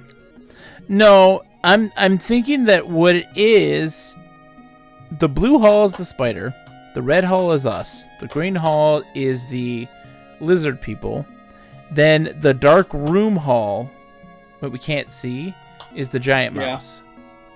Okay. So you think that the little dustbin mouse is just incidental? I think the dustbin mouse has something to do with it, maybe. Okay. There might be like a robotic thing. I don't know. Yeah, so go west. Trash boy, how's it going, dude? Good to see you. Then just go north, I think. And do that a bunch, or go out. Try out. Yeah, go out again and again.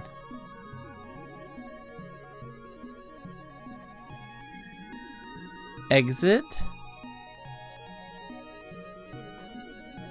See, we can't go in there until we solve that thing that he wants. Then he'll lead us out.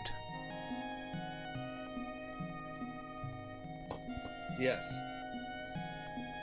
But we don't know what he... Well, we know that the thing... Okay.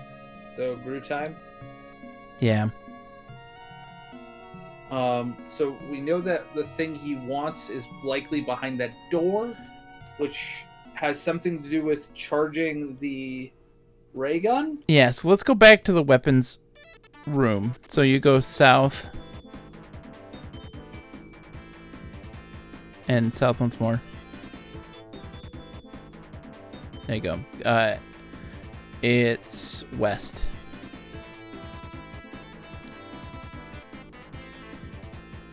It's difficult to tell whether or not the gun is fully charged. The gun is fully charged. Yeah. Take ray gun.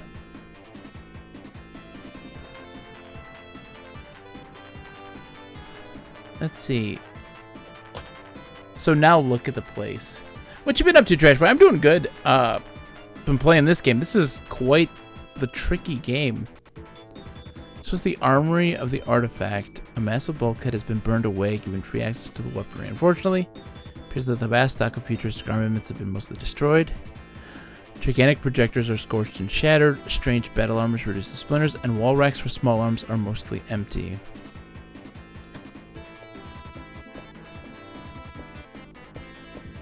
How do we charge this thing? I feel like we haven't found it yet. Yeah. Where haven't we been other than the yellow room, which we can't go to? I'm gonna legit make another map, because I feel like we are grossly. There's a place with the ant people. I totally forgot how to even get there. Yeah. So exit this place.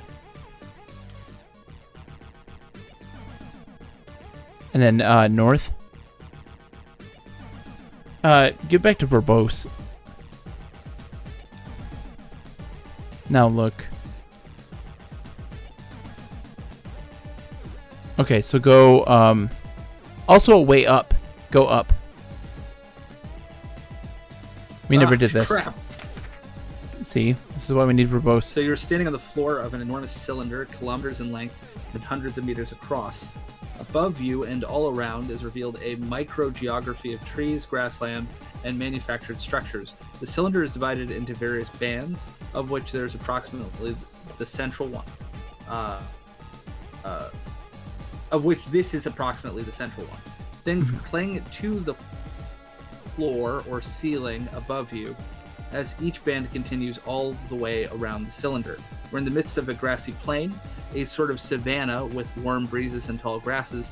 An exit leads down to the outer deck, leading toward, looking forward, a metal floor circles the cylinder and extends all the way to the forward end of the cylinder, which is a sheer metal wall, with a crystal bubble at the axis. Looking aft, the grassland becomes more and more densely forested. The aft end of the cylinder is totally obscured by impossibly tall trees. A herd of creatures not unlike unicorns crops grass in the distance. Okay, so we can go north and we can go south. Let's go north and look at the crystal bubble.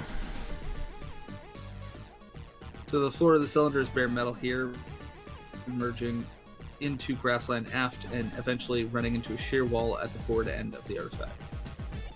Yeah, keep going north. Fore end. You're at the fore end of the cylinder. A smooth, unscalable wall extends up all around the circumference. At the axis, high above, is a clear bubble. From this distance, you can't see it, but it's about 100 meters in diameter.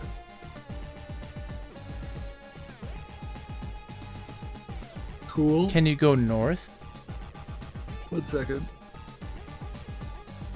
Okay. Can you go west? Don't I have magnetic boots? Yeah.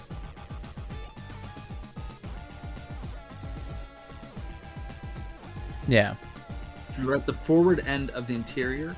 A vertical wall extends up all around the circumference. At the axis, high above, is a crystal bubble. There's activity on a grassy plain. Weasel-like aliens and a hunting party enter the grassland. Oh, weasels. Purple.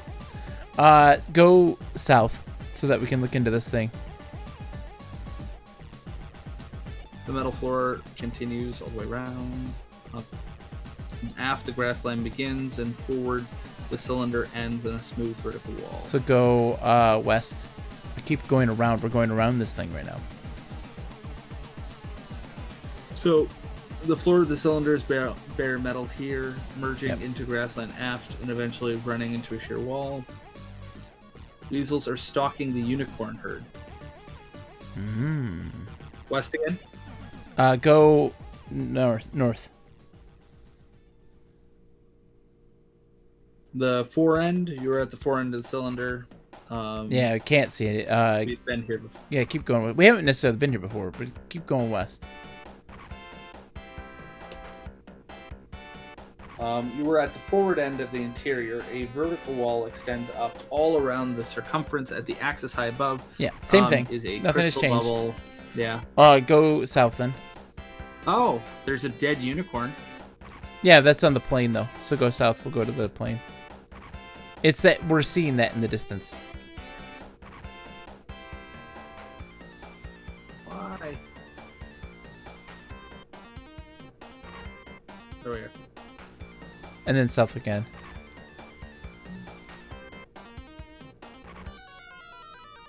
Okay. Weasels are butchering a corn. Yeah, so go east. They're here. There we go. So here it is.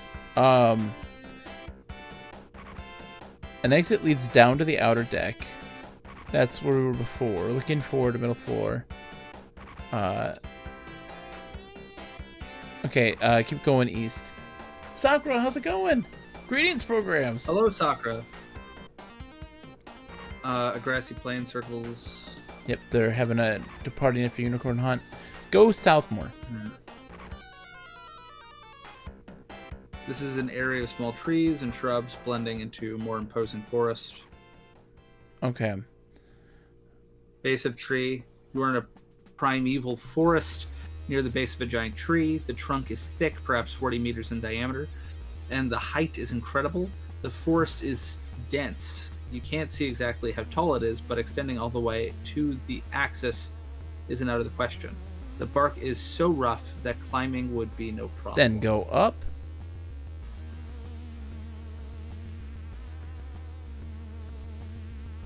Oh, take off the suit.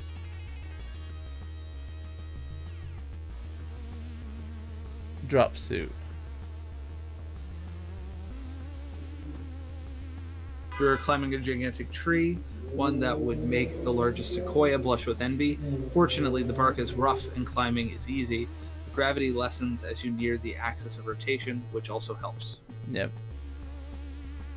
Top of the tree. You are at the top of a giant tree, just below a huge crystalline bubble full of machinery and controls, which lies at the axis of rotation at the aft end of the cylinder. Out of reach above you is a hatch which leads into the bubble, and beside the hatch is a silver slot. Gravity has almost disappeared here as you near the axis. Jump. So, jump.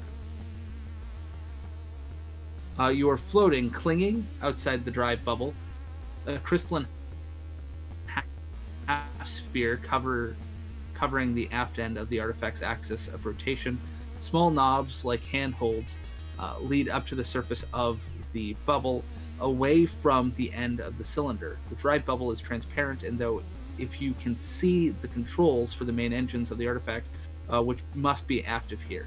The only way is a hatch which is closed. Beside the hatch is a silver slot. I want to look at the slot. Yeah. Okay, open hatch. You have to have the Okay. thing to put into the silver slot to open the hatch.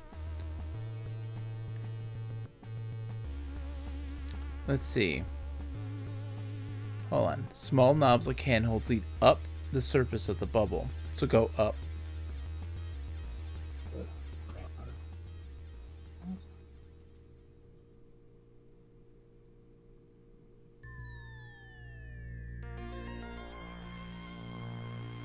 Oh.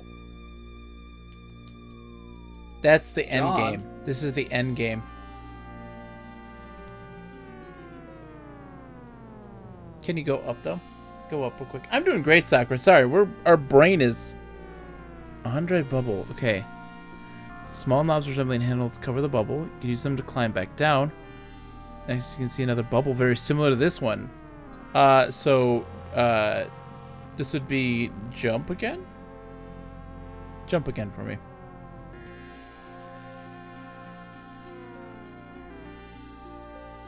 You're floating at the axis of rotation of the cylinder near the dry bubble. There are enormous trees below. There is no gravity here. Oh, and we can't jump anymore, can we?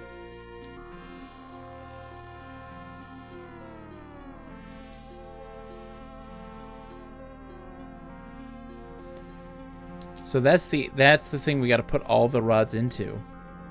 You're floating now.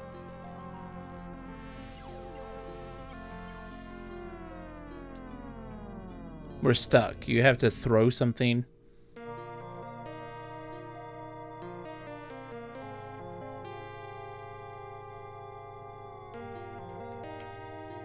Swim? Swim, says Lip.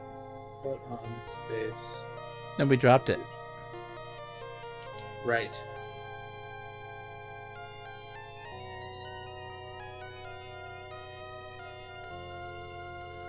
I see. The ray gun. So this is a You'd fail use the state. ray gun to shoot you.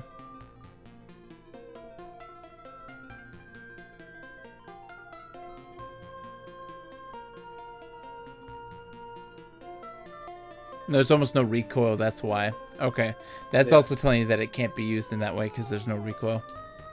I feel like a misfire. Shoot it again, though.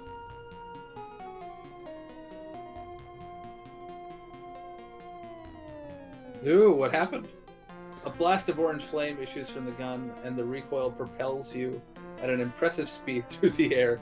You are now some distance from the axis of the cylinder. Air resistance and centripetal force take hold, and you start to fall in a lovely arc that ends as you splatter against the ground. Wow. You hear, if that is the right word, an expressionless voice. It seems to be inside your head. This is not promising. The candidate does not deserve another chance, but the instructions are explicit. There are not even any more docking ports. Yeah. So, restore. Where from? From Groot time. It's Okay. good time to Groot time. I want to know. So, Can you show me? Verbose. I want to know about these strangers like me. Who? What? You said I want to know. Oh. You're saying a Please song? show me. So go north. Do you not again. recognize this song, John? I don't. What song? It's from Tarzan, John. It's Phil Collins.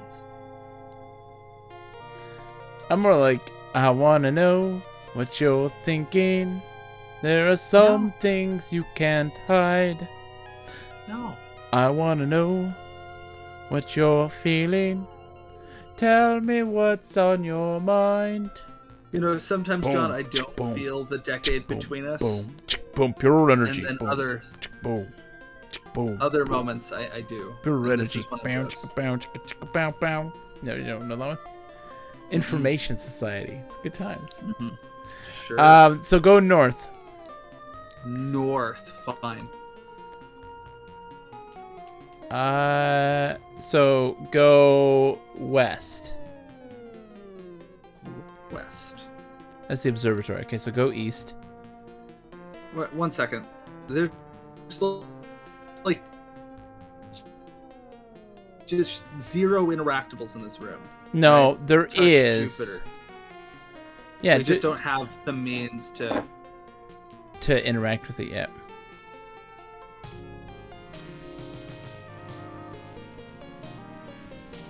Yeah, so let's get out of here. Go east. We don't have many moves until everything dies. Let's go north once more. And then go west. And west again. Okay, that's not what we need. So go east and east. North. Then go east. Go where? East.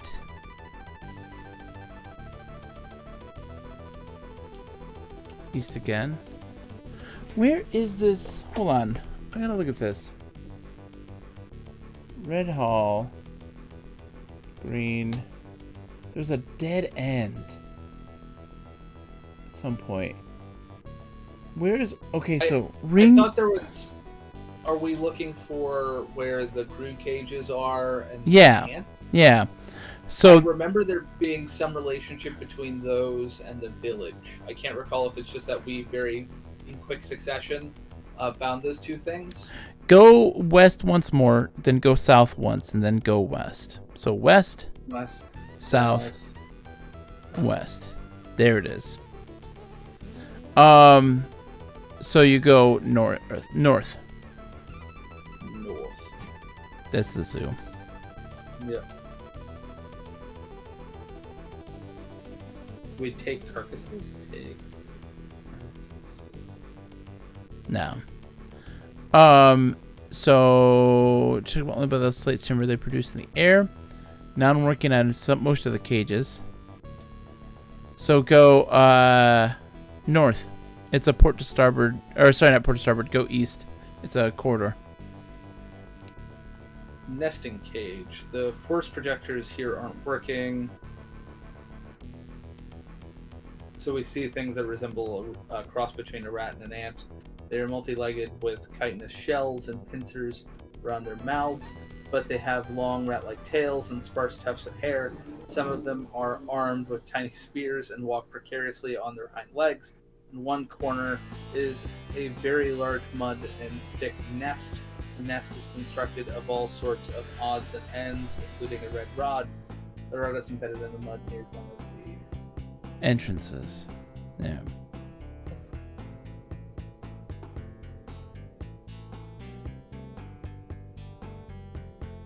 What are they called? Ants. That's shot rats. Or rats, yeah. Let's see what happens. Okay, shoot rats. What? Retro OG-san, how are you doing today? Welcome everybody to the stream. I'm Bogus Meat Factory. I'm just some dude. This is my good friend Nick. We're playing Starcross right now. Creatures, maybe? Shoot creatures with the ray gun. What have you been playing, my friend? What you been up to? Ooh. Okay. Ooh, more Baldur's Gate. Tells me that shooting them is not the answer. Yeah.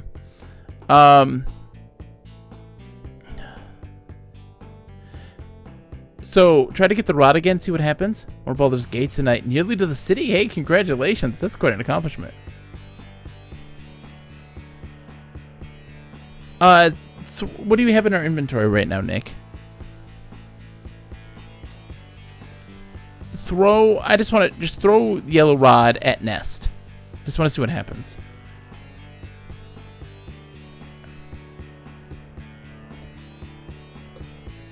Yellow rod doesn't damage the nest very much, and in fact, a rat ant quickly incorporates it into the nest. Oh, okay. Look and see if it's gone for good. Look at the inventory? Or... Just look, yeah. Yeah, there's a yellow rod. And a red rod, okay.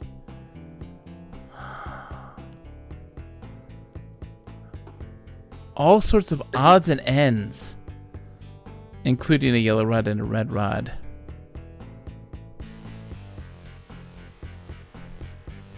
At nest. And also not safety. No, spelling safety wrong.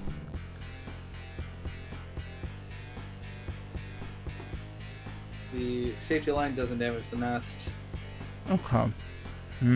Ooh, shoot nest with ray gun. I've tried. Oh, I see.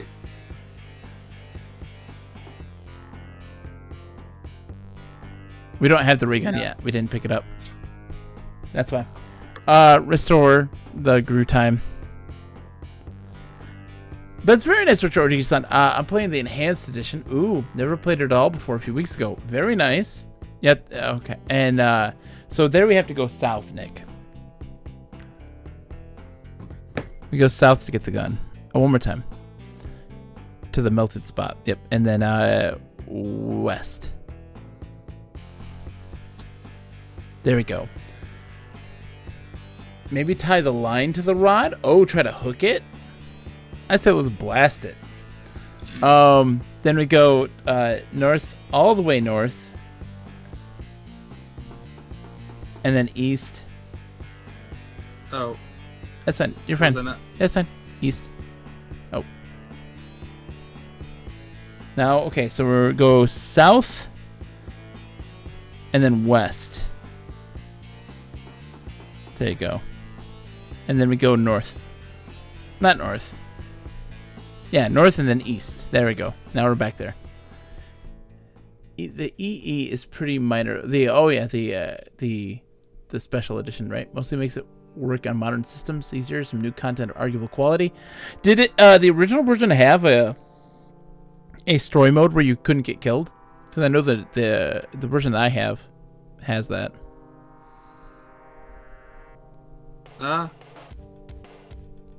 It's not helpful. Oh, it just destroyed everything, and all of its contents are destroyed. Yeah. Okay, so we got to restore then. Um. Crap, we need to get that gun again. Yeah, go south. We got to turn verbose back on, and then we'll get the gun and save again.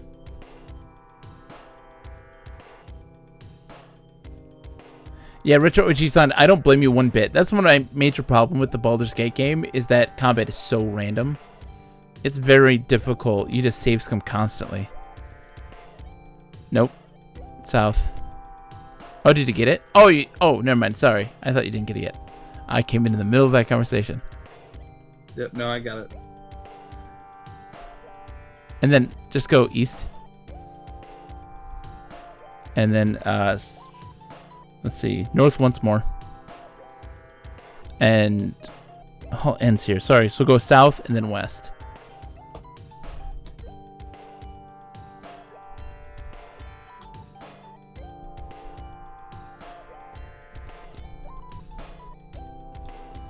Okay, so we go north.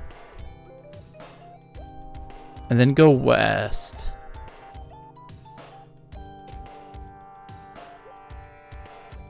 This cage was apparently forced by its inhabitants. I think this was the Gru. Yeah, the sign. Read the sign. What does the sign say?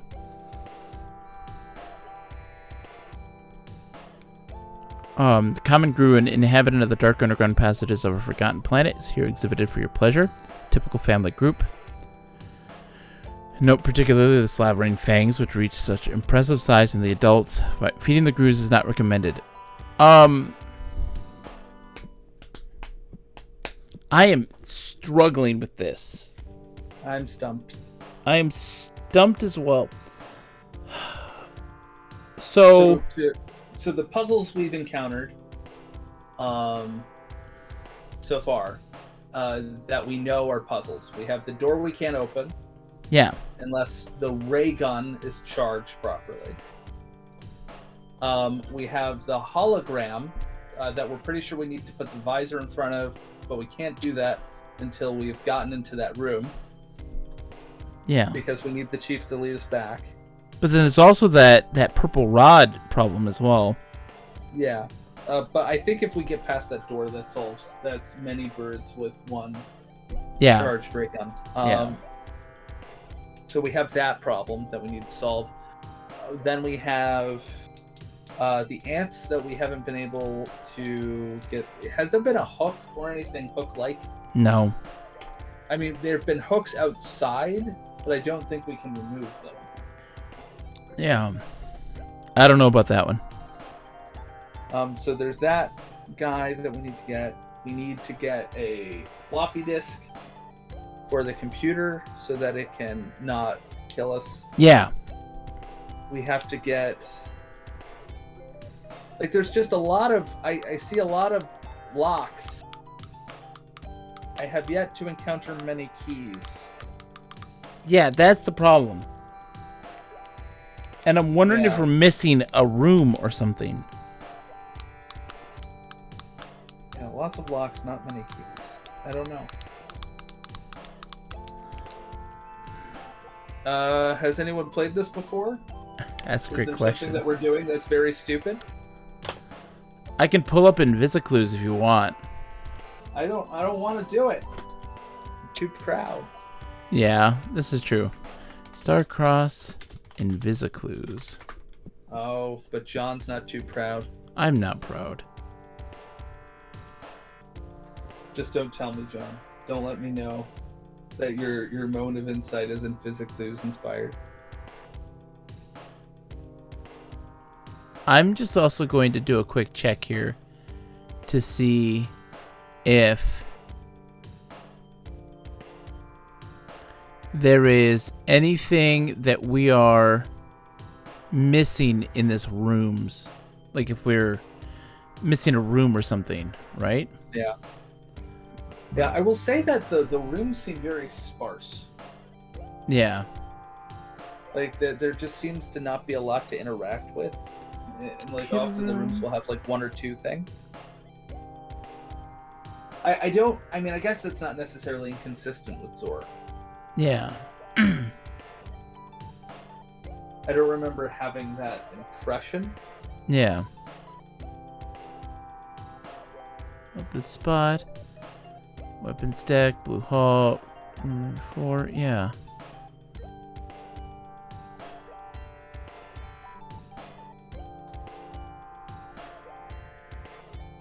Dude, so would you say it's true that with Deadline and Starcross so far, we keep hitting this problem where the game mentions something that sounds like, because it describes it in a lot of detail, like something we should interact with, Yeah. but we can't, Yeah. and that isn't our experience with the first 3 Zork games. Yeah. That we didn't have that feeling of, oh, you described this thing, I want to look at it more, and it goes, oh, you can't. Retro G-san says, what's in your inventory? What is in my inventory? Certainly not a match, nor a torch. We got a ray gun. We got a safety line. We got a couple rods and a spacesuit. Let's see.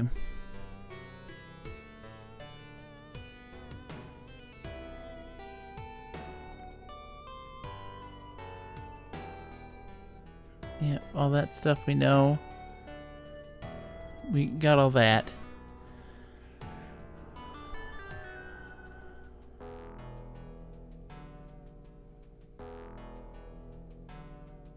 I'm just trying to see.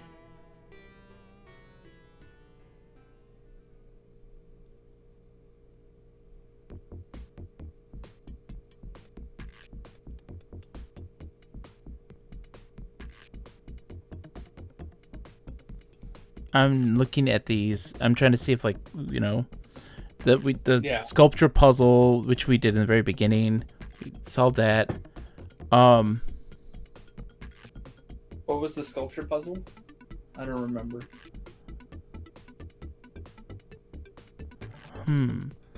Okay.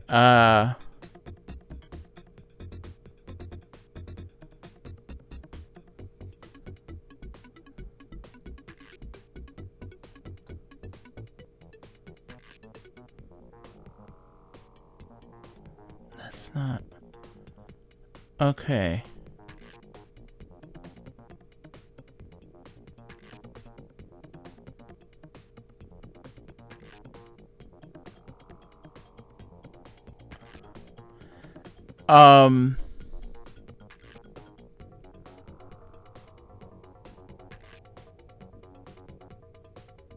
Any ideas?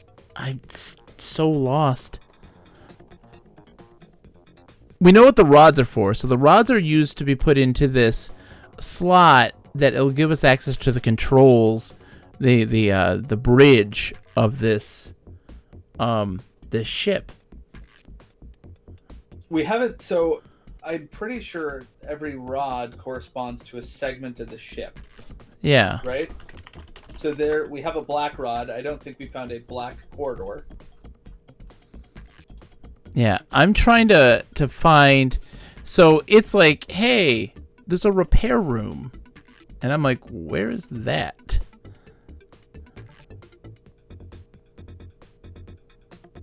We also have found a violet rod, and we haven't found a violet dock either. Well, no, I think you just put them all into that thing. I think you put them all into that slot. No, I understand, but I think they all correspond to a dock, don't they? Or am I just... No. I think you're overthinking it, because we put a yellow one in there. I know. I'm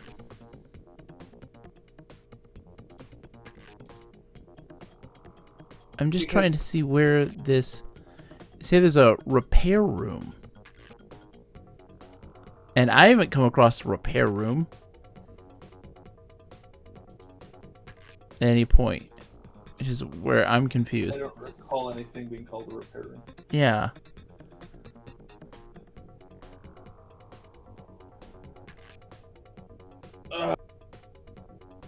Okay.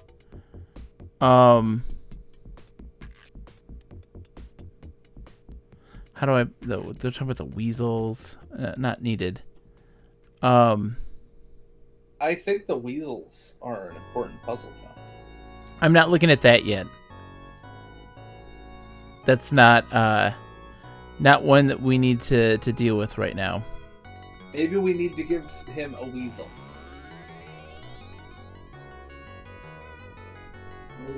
Let's see. Of a shrine. Can I reach the body in the debris?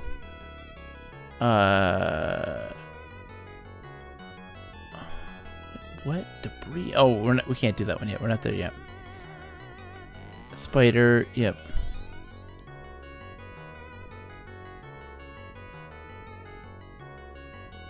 Let's see. How do I get the rod from the rat ants? Ray gun's too effective.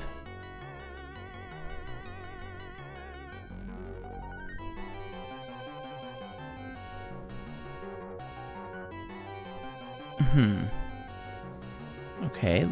Okay, we can't do the laboratory.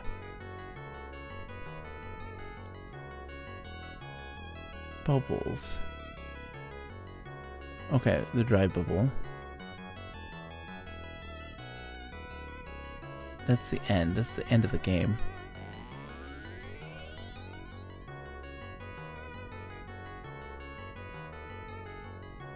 Huh.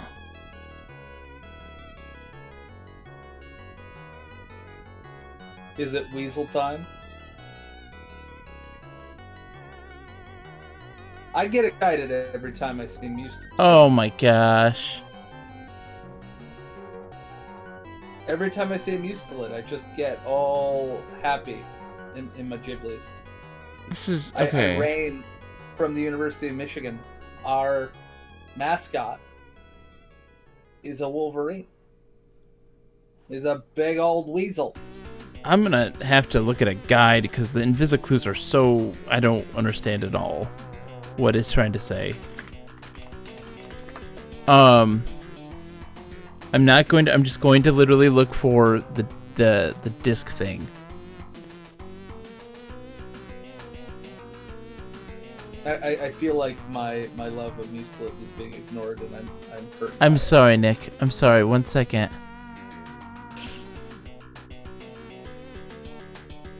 Oh gosh. Okay. Okay, Nick. So we do have to do stuff. That's okay. We do have to go into the forest, and there is slots that are colored slots. Okay. I think we have to restart though, Nick. If you want my honest opinion. Unless hold on. Unless where are we at right now? Go east and then east again.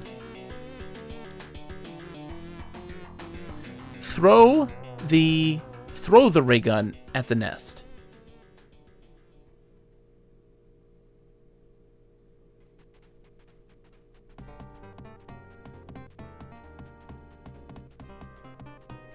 Okay. Okay, so the nest smashes into fragments and the rat ants stop dead in their tracks. They frantically evacuate the nest and immediately begin constructing a new nest at the opposite end of the cage.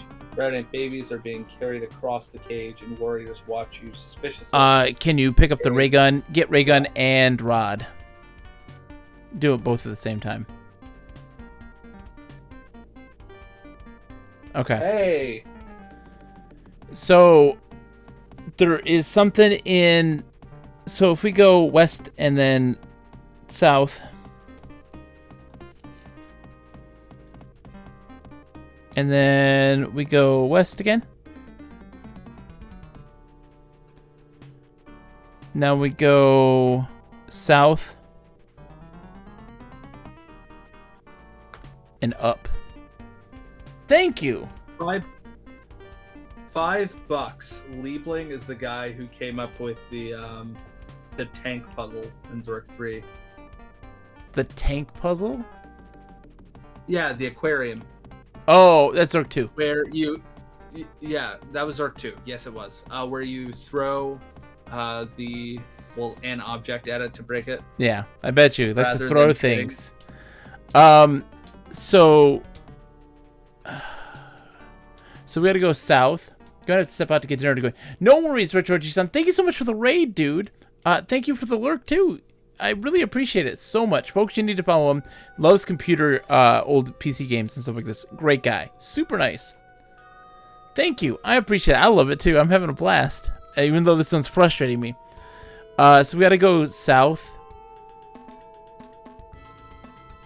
And then south again. Hold on. Stranger, there's a metal hatch cover nearby among the shrubbery. Open the hatch. You're getting some love for your Twitter as well. Oh, thank you so much. It's true. It's true. It kills me. What's in the hatch? Look in the hatch.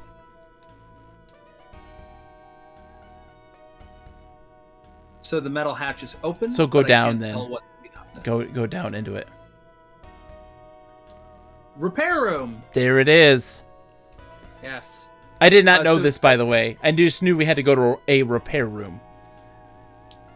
This might be a ridiculous request, but I am so curious what your personal ranking of the info games are each time you complete one. So currently, Mike, it's Zork 2, Zork 1, then Deadline, and then Zork 3. Currently. That's current. Alright, so this room is taken up by two large pieces of machinery. The leftmost has a symbol depicting the emission of rays beside a yellow slot. The other machine bears a symbol in three parts. The first two parts in black are a solid block and a fluid level. The third in red is a series of parallel wavy lines. Beside it are three diagrams, and each one is a red slot. I find it interesting that our rating is similar. Anyway, yeah. Is that how you do, Nick? Yeah, I would say Zork 2, Zork 1, Zork 3, and Deadline. Oh, you like Zork 3 more than Deadline? Yeah. I didn't like Zork 3. I thought there's some good puzzles, but I didn't like its world structure. Its world building that it has. It's really bad. There was something about Deadline felt a lot like you didn't get any progress until suddenly you got all the progress and it was done. Deadline wasn't as freeform. It was a very linear game in the end. You know? Yeah. You didn't have as much agency. It's a very linear game in how to progress. Yeah, I also feel like it didn't do like there weren't a lot of tiny moments where I would do a thing and like my little monkey brain would go, yes, touch my oxytocin button. Yeah. Thank you, Infocom Daddy. Thank you, Infocom Daddy. Yeah. Deadline didn't touch the oxytocin button terribly often. And then again, like all of a sudden we were like, okay, this is how it is. And we were done. Zork at least had those little moments where we would fight and oh god, it's so loud outside. Stop it. What was that? Is that like a monster? Demonic possession? What was that? It was a car. I live on a major road, John. Oh, okay. In the middle of a city. Yeah. Well, Mike, I'm not gonna lie. There may be a podcast episode where Nick and I talk about the Zork trilogy, and then talk about later on of an episode where we talk about Deadline. That might be interspersed. Talking about Zork in a Gru summit. I know it sounded like it. So hold on, let's get this straightened out here. The third in red is a series of parallel wavy lines. Beside it are three diagrams, under each is a red slot. The first diagram shows 4 single dots equally spaced around a 6-dot cluster. Second shows 2 8-dot clusters in close proximity. Third has 3 single dots equally spaced around a 7-dot cluster. The only exit is up. There is a metal and ceramic square here. Yeah. Well, that's, look at that. And look at it.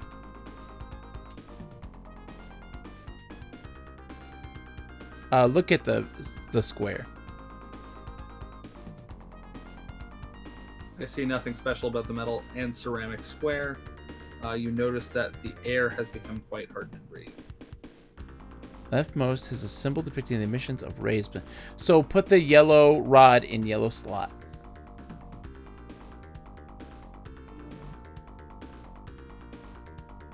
Okay. And then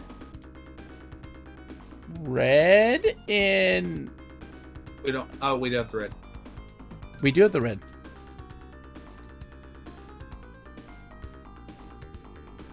Oh. So, the first diagram is 4 single dots equally spaced around a 6-dot cluster. Second shows 2 8-dot clusters in close proximity.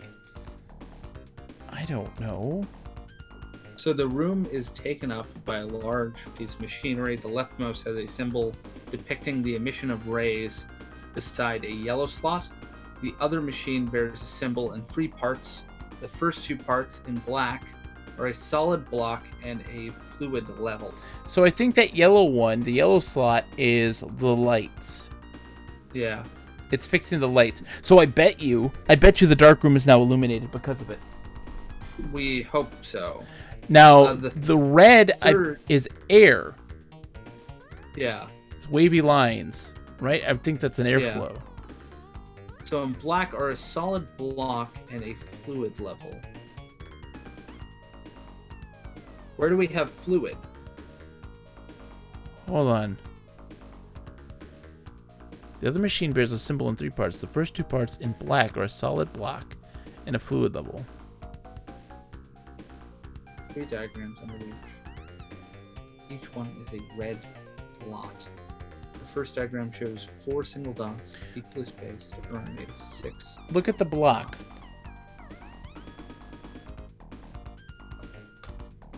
Okay. Look at fluid level. Look at level.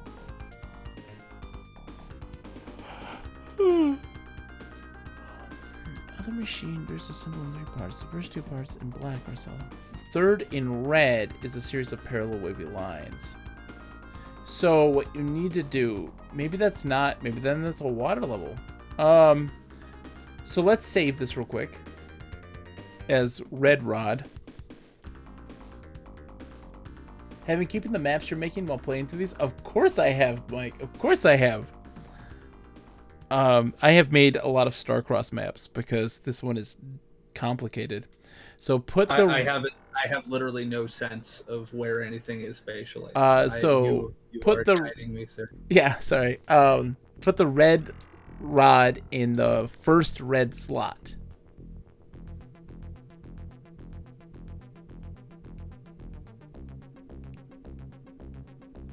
Now look.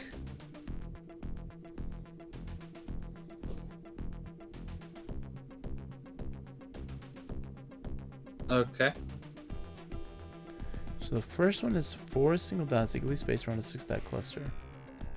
2 8-dot clusters in close proximity. The third is 3 single dots.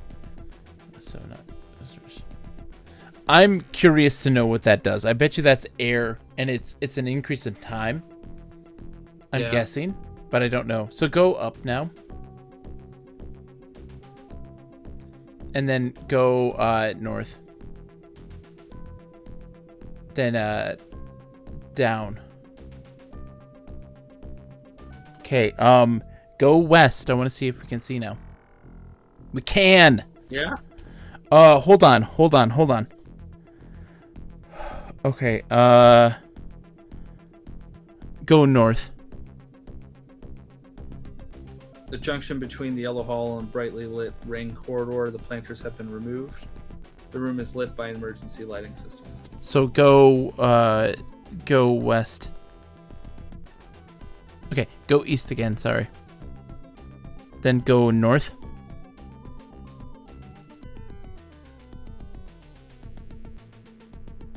This is the fore end of the yellow hall. The planters hold dry, dead plants. The usual ring corridor joins the main hall. The room is lit by emergency lighting system. Now go west. West. Okay, Room on ring 1. then go north. Oh, south, sorry, south. Aft is south. Okay. So the ceramic tile with a metal thing, that's a disc. Okay. So open the access panel.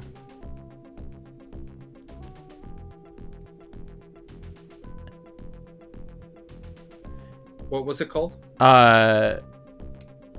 It's ceramic square. So insert square in slot. Whoa, hold on. You have inserta square. No, insert is spelled wrong. Yep, I see.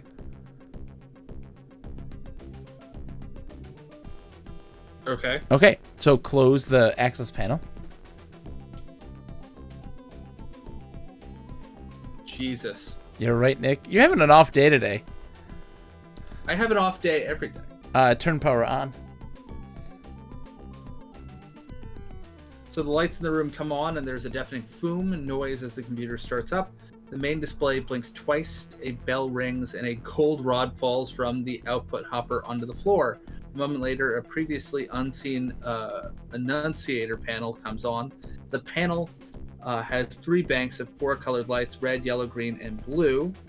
The first is labeled with the symbol of the emission of rays. Yellow. Of the lights underneath. The red one is flashing, and the yellow one is brightly lit. The second bank is labeled with a stylized docking port, and the third with an airlock. Of these 2 banks, the first yellow one is brightly lit, and the other yellow one is flashing. The panel also contains 6 other lights, each bearing a stylized picture. The first 4, all dark, represent navigation, engine, library, and defenses. A 5th, picturing a cage, is brightly lit. The 6th is flashing rapidly. It bears a symbol in 3 parts. The first 2 parts, in black, are a solid block and a fluid level. The third, in red, is a series of parallel wavy lines. Hold on. This is a lot to take in. This is a lot of information. All right? Yeah. So you have panels of 4 colored lights. We have red. Right. We have yellow. Green and blue. Green. Then blue. And that maps onto the docks. The first is labeled with a symbol of the emissions of rays of the lights underneath. The red is flashing, and the yellow one is brightly lit. Second bank with a stylized docking port, and the third with an airlock. Hold on. 3 banks. I assume that flashing means that something bad is happening. Yeah. So there are 3 banks. Bank 1, 2, and 3. They each have 4 colored lights. So this one is rays. It's just lights. And that's saying that the red one, the lights are damaged.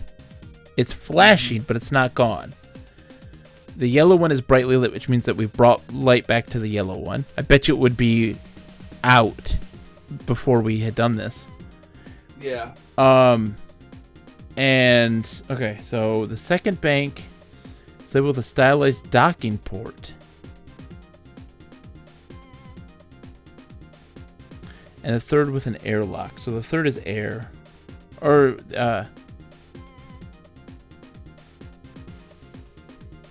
panels contain 6 other lights, each bearing a stylized picture. The first 4, all dark, represent navigation.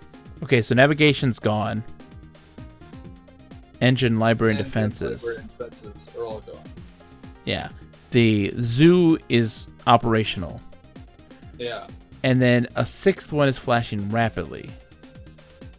It bears a symbol of 3 parts. The first 2 parts in black are a solid block and a fluid level. Third in red is a series of parallel wavy lines. That's, I bet you the oxygen. Mm-hmm. I'm guessing. Yeah, I agree. Wow. So let's explore the yellow then. Right? Okay. So, oh, get the gold rod. Get the gold rod. Okay. So then it's... Sorry, it's... West? Is it? No, it's north. Oh, south. So, sorry, north. It is north. I'm trying... It's hard to do this because it's... You actually have to be spatial with this because it's rotated around in a circle. The air here has become quite pungent, smelling vaguely of charcoal. We started a fire. Go west. Go east. I'm sorry. I'm getting my directions messed up. East once more. Okay, so now we go... Can you go north once more? Okay, south. The planters have been removed. South once more. All right, so down. And then, yep. No. Oh, there you go. Yeah. Now down. The airlock. Oh, get the metal basket as well.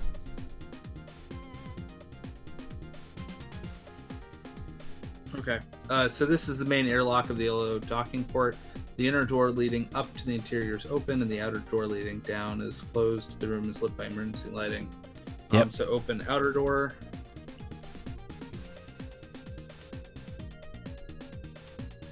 Are we wearing... We're not wearing the spacesuit. Wear the spacesuit. And... Okay. And now... Open the outer door. Now go down. This dock area is severely scorched and damaged where other docks have rope housings. There is apparently a major explosion here, or possibly a chemically fueled rocket attempted to leave without taking proper precautions. There is a hook beside the airlock. Entangled in the debris at the edge of the dock to port is what might be a body. It is out of reach from here. Line? Yeah, to the hook.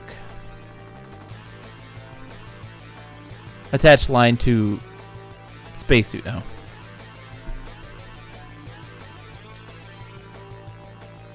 Okay. And now go, if it's port, it's west. You are among the blackened and twisted metal left. Oh, you're missing something here. You crawl across dock area. Your magnetic boots overcoming the effect of centripetal force. The metal area they cling to ends before you reach the edge of the dock, but thanks to your safety line, you make it successfully to the tangle of debris. Good job, Nick. You are among the blackened and twisted metal left by a huge explosion. The tentacle housings have been destroyed. To starboard is the airlock dome. Entangled in the wreckage is the scorched body of a creature resembling a large reptile, almost a miniature Allosaurus, clad in the remains of a spacesuit. Clutched in the reptile's claw is a pink rod. Get that pink rod. Take space. No, I think that's it. I think that's all we needed from there. Okay. Well, that's boring. But what's in our inventory right now? Multiple rods.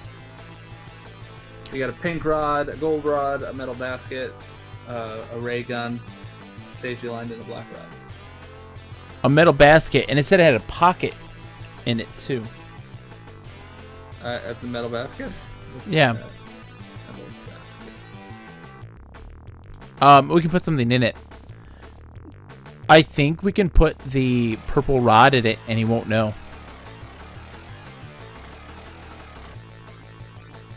Yeah, that doesn't solve the charging the gun issue. Let's look at the ray gun.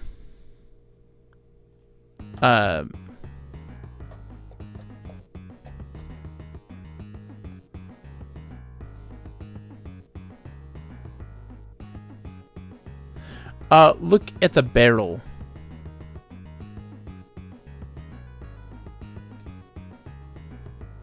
Looks like a heavy... Yeah, heavy-duty model. It's got quite a bit of heft to it, and you really need two hands to aim it properly. Oh. It's the same text. Same text.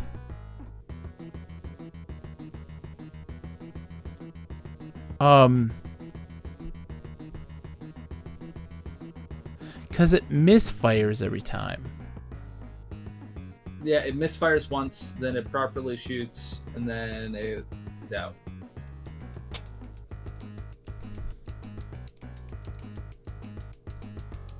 I don't understand. the misfire thing. I feel like that's something.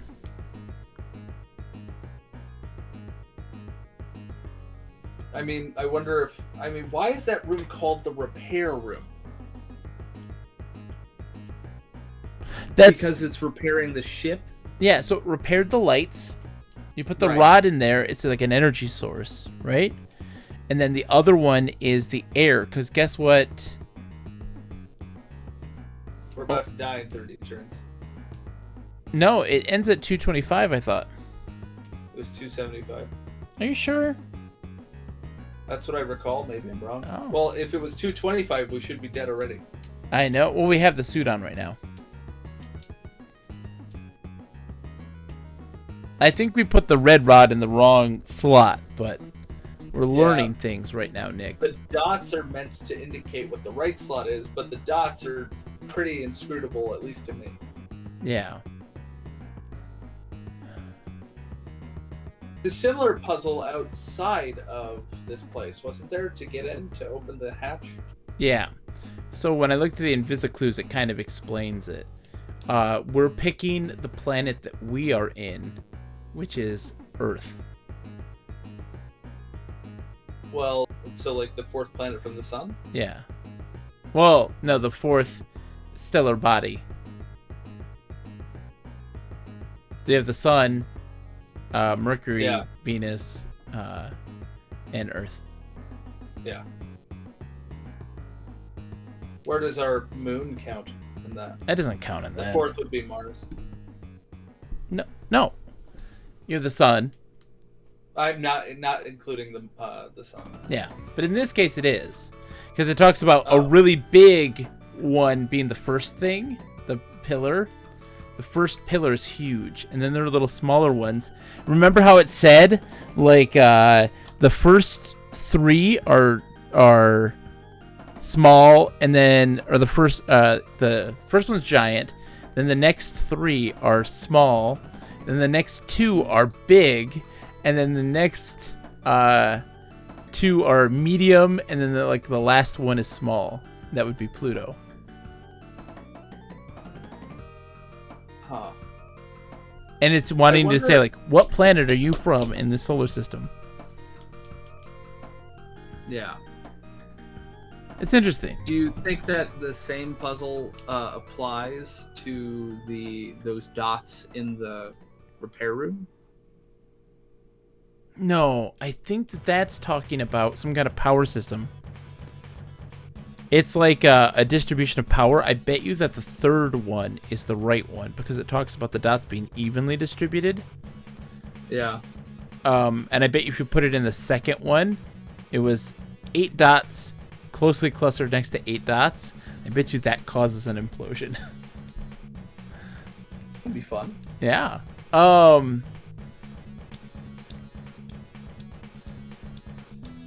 So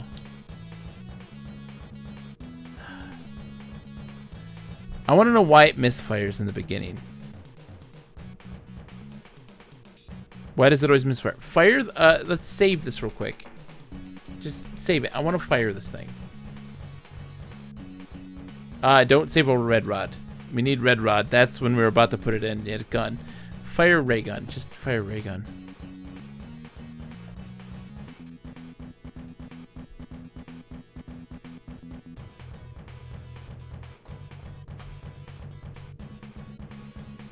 A giant blast of silvery rays issue from the barrel, but it doesn't go very far. In fact, there's a secondary explosion about a foot from the barrel, scattering dust motes in the air. So, hold on. And then fire the ray gun again. A giant blast of searing orange rays issue from the barrel, and the recoil knocks you flat on your back. No one is standing in front of you, or it would have been curtains. So, the first one is there's a silvery rays issue from the barrel. It doesn't go far. In fact, there's a secondary explosion about a foot from you, from the barrel, scattering dust motes in the air. So, it's blocked. Yeah. There's something in the gun.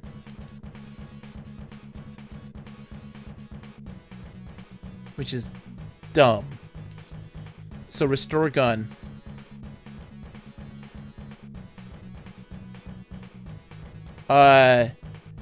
In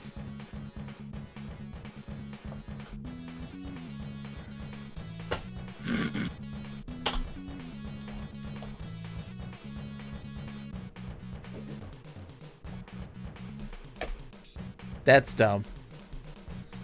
Well, it did keep saying that there's a silvery light. I wish it hadn't said that it was a misfire. Because a misfire to me implies that there's something wrong with the ammunition. It felt like a misfire. Yeah. And when it says it, so it says that but also the dust motes in the air means that it blew something up. It blew up what was inside of it.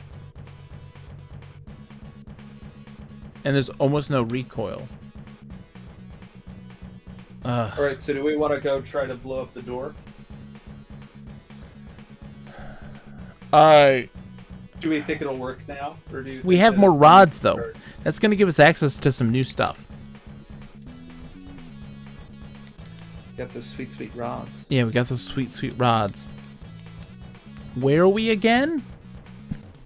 We're on a debris. I look real quick. So east.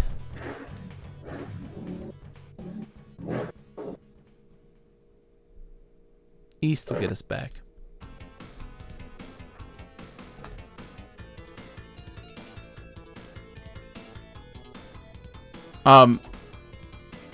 No, in or up. Well, Sorry. first.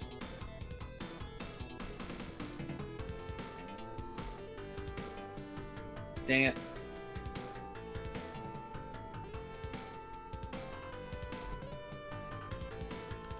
Unhook Okay. safety line. There you go. Up.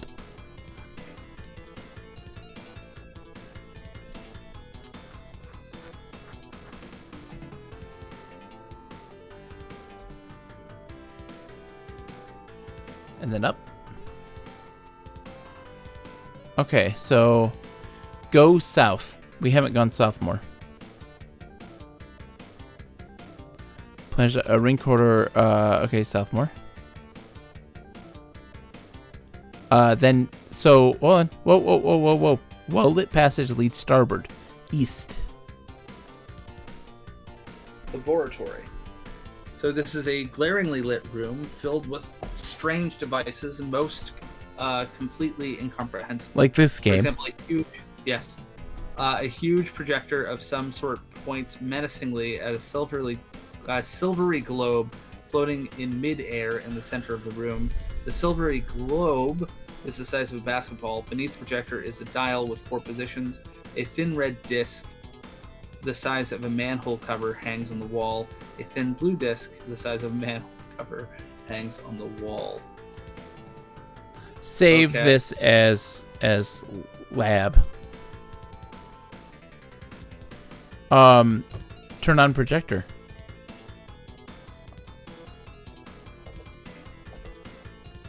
Okay, look at the dial.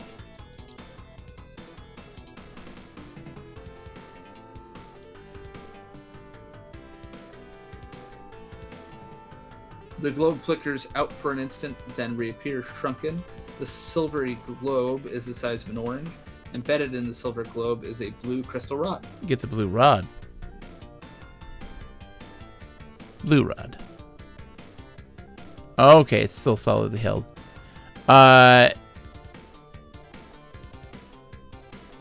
Okay. So we are.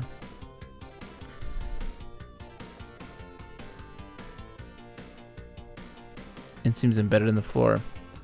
So what we need to do is those discs also probably alter a facet of this, right? So let's see what the discs do. You put the discs on and you put them over the projector.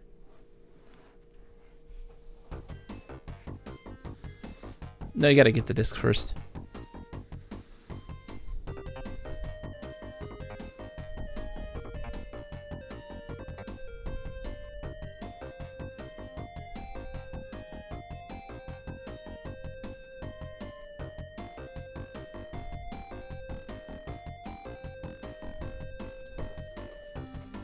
Let's see. I don't know if it knows in front of. Does it know in Just front do of? just do in projector and see if that works. Look at the projector.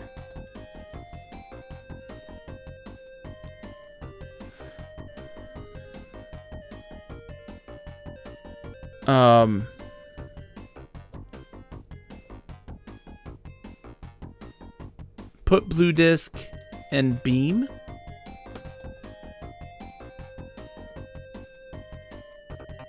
No.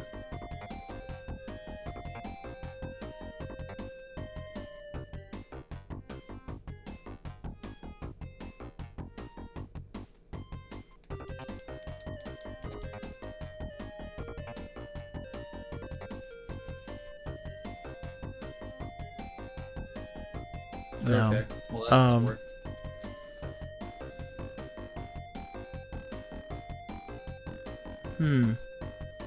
Look at the blue disc.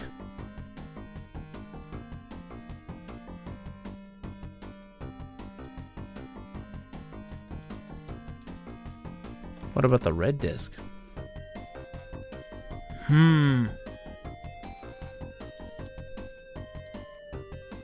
So what do they do? What do they represent? Ooh, this is another conundrum. Look in the room. I want to see what everything says. So we have a huge projector of some sort which points menacingly at a silvery globe floating in midair in the center of the room. The globe is the size of 4 feet and seems embedded in the floor. Beneath the projector is a dial with 4 positions. A thin red disc the size of a manhole cover hangs on the wall. There's a pink rod here. I feel like... Okay.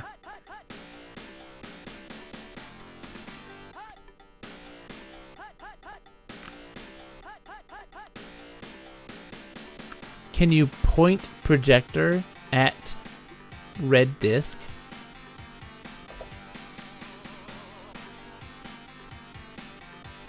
Okay. Turn projector? Okay, I can't turn it.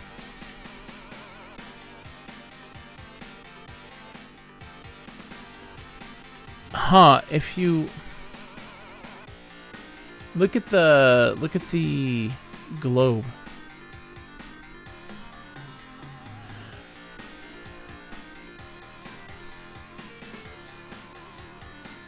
Like maybe we can enter the globe? I tried.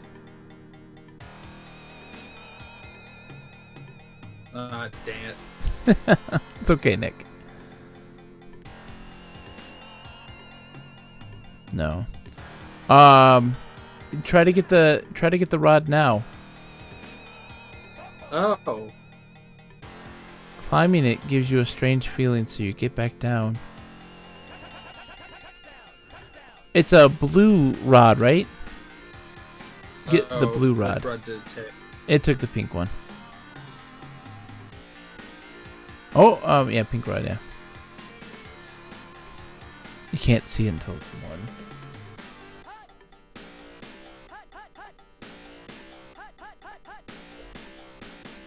What was it? 1. Turn dialed.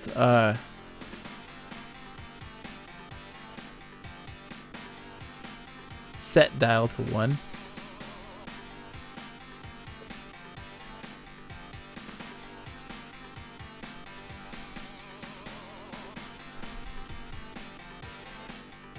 Let's see. The globe flickers out for an instant and then reappears.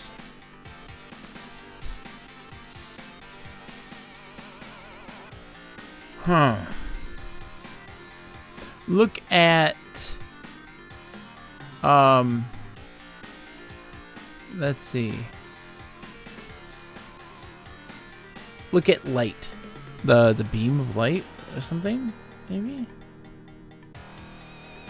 Oh, okay. Look at laser. It's a laser, isn't it? I bet you, Nick.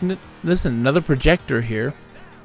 I bet you that we can use those discs on the other projector to give us a better understanding of what those might do in that observatory. Maybe. We'll have to drop something. We absolutely do, because those colors, the colors in the observatory are the wrong colors. We have to drop something. Oh, drop the ray gun. Wait, what if we put things in the basket? Oh yeah.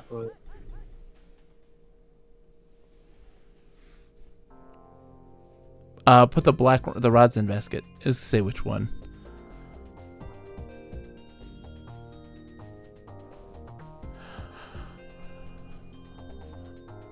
So you can hold all the rods.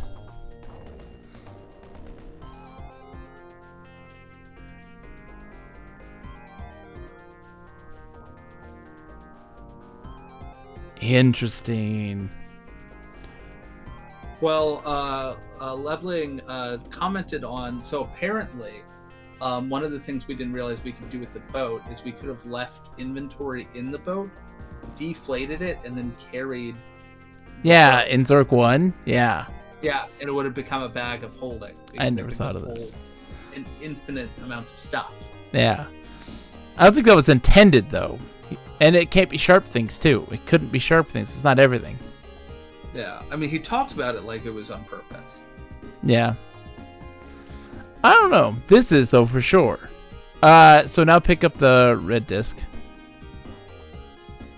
Now go, was it, west. And then, go,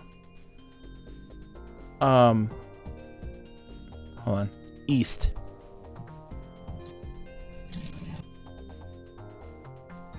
Oh, I didn't mean to do that. You went, west. West, then, north. North. Now east. And then go all the way north, I believe.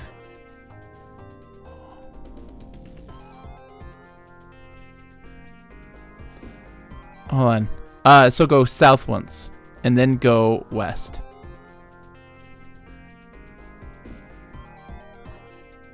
What happened? Oh.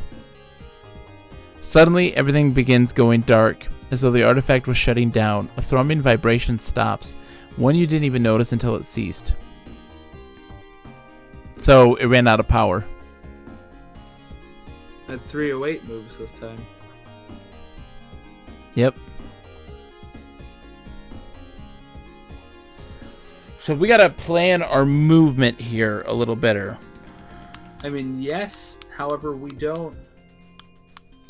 still don't know what needs to happen first. So, well, first off, we need the lights to work. To get to the yellow? To get to the yellow. So,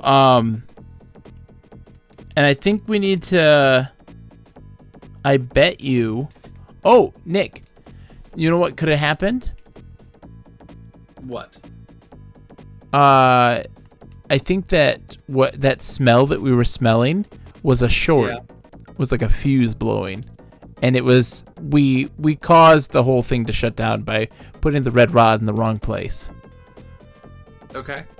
So do we want to try the underscores? Yeah. So to underscore Starcrow. Underscore Starcrow. Yep. And then restore red rod.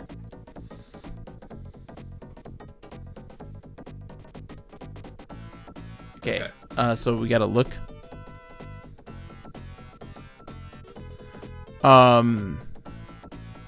So put red rod in third slot.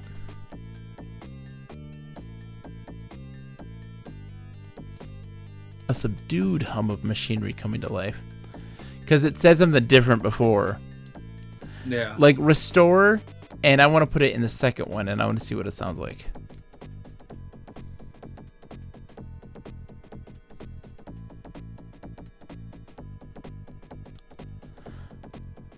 Nope, it's still subdued. Restore, what is it when you put it in the first?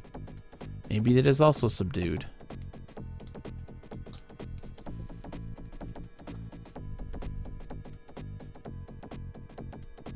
It is still. I think it's got to go in the third one. I mean, I'm just guessing.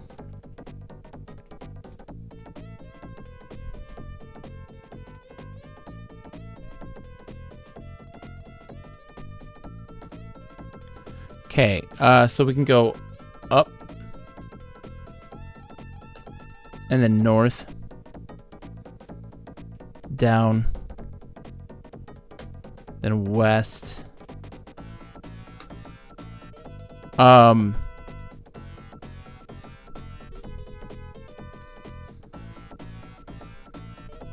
interesting. We didn't put the yellow light in. Yeah, we did. We did ahead of time. We did it first because it was just a single yellow slot. Yeah, I see. So if we go south,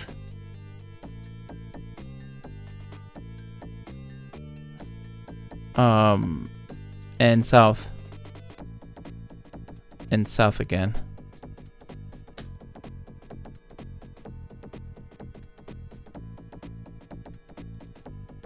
This is, oh, that's the mouse.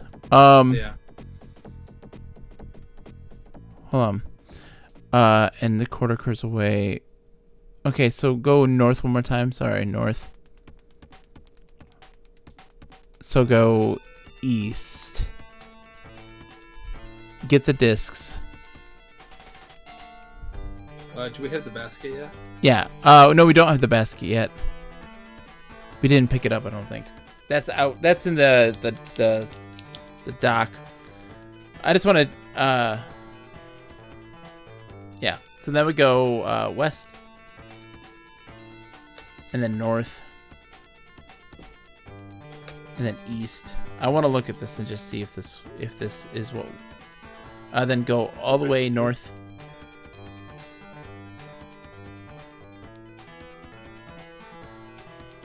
Oh.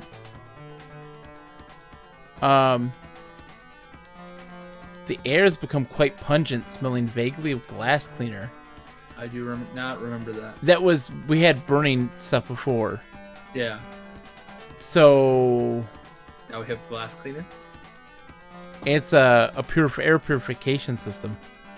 Yeah, and I wonder if it's purifying it to too much, or maybe it's setting the atmosphere to different specifications. Oh,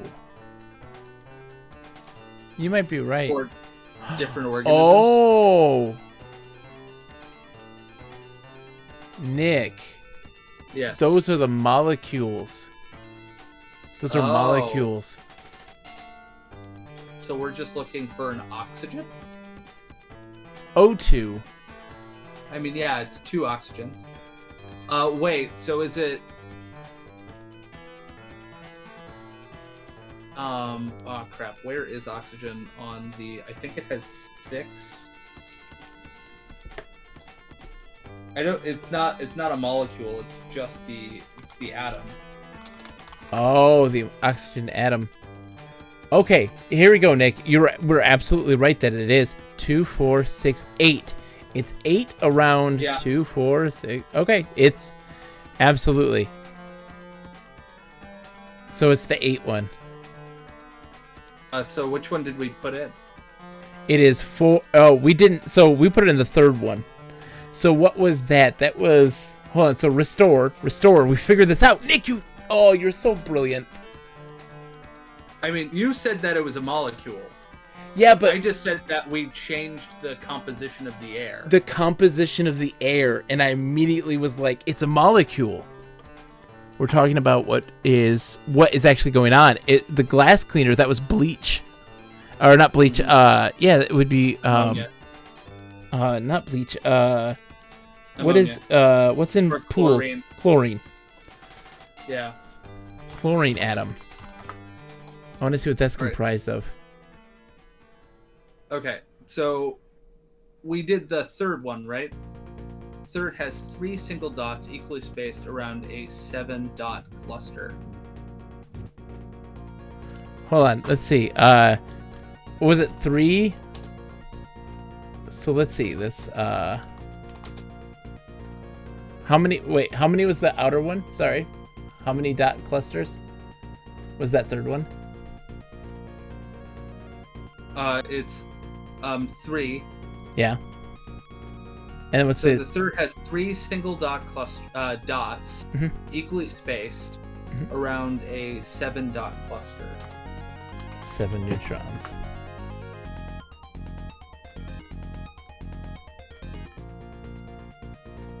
One second.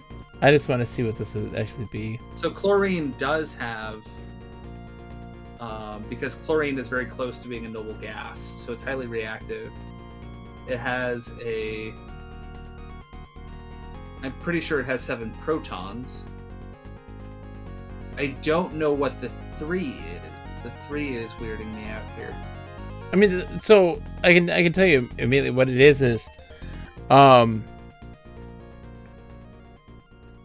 So the 4 single dots are the electrons, and the 6 dot cluster is what's in the nucleus of the atom.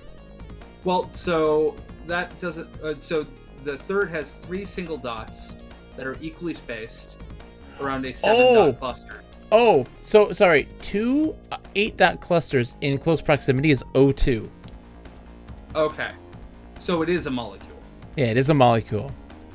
So the third has 3. Has 3 single dots equally spaced around a 7 dot cluster, which is, hold on, hydrogen. So that would be hydrogen. H3, and then H3,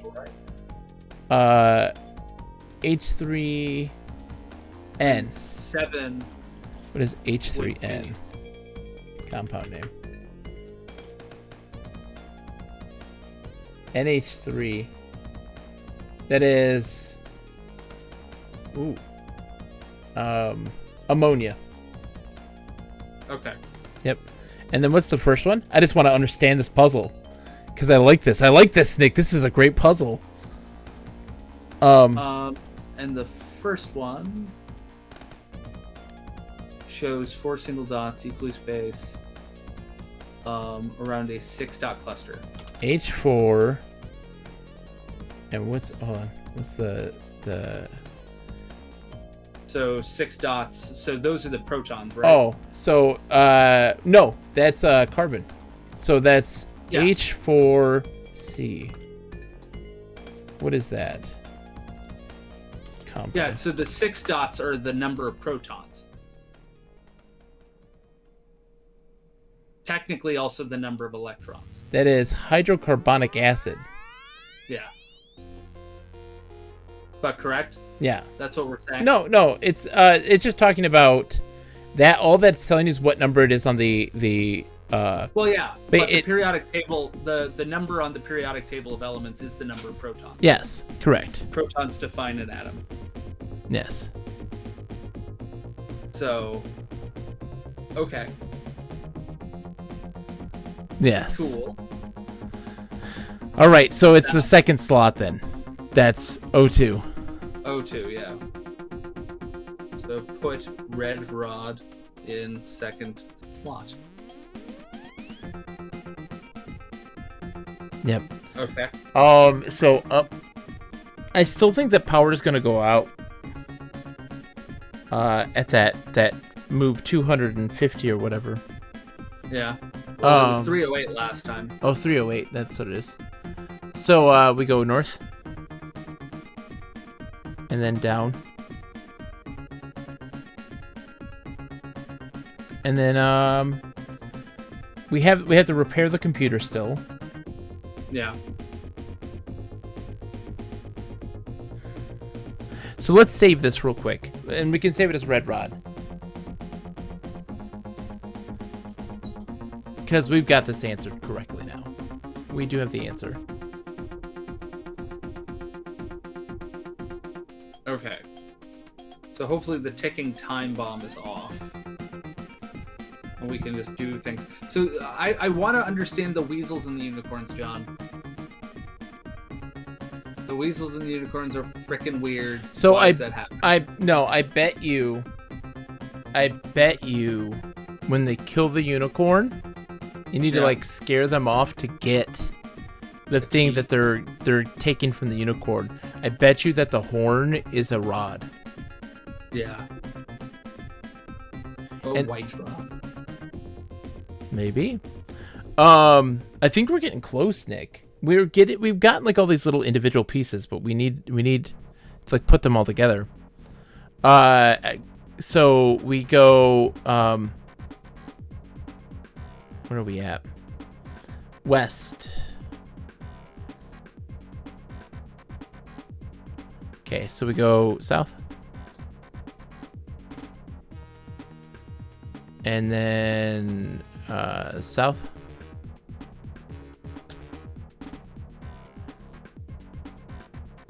Mechanical mouse.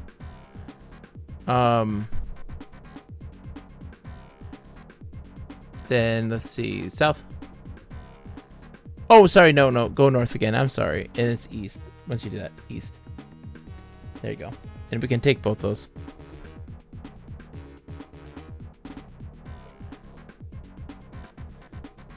Okay, now west, and then north, and then east,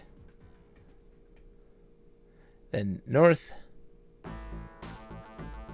and north, and north, north again, and then west. I wonder if this is going to have any effect on the other denizens of this ship.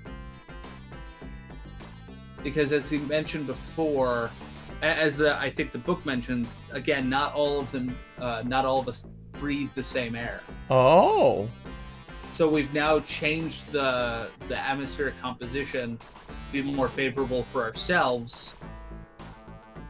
Maybe that's how this works with the lizard guys. They'll like kill the unicorn and then the oxygen is gonna change. I don't know. We'll see. Maybe that's how we get rid of the chief. No, that's how we get rid of the the weasels that kill the unicorn. Yeah. I don't know. Let's figure this out first. This is a big one.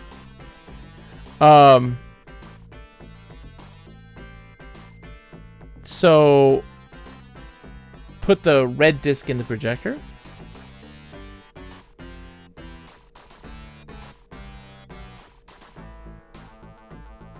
Look in projector. Yeah.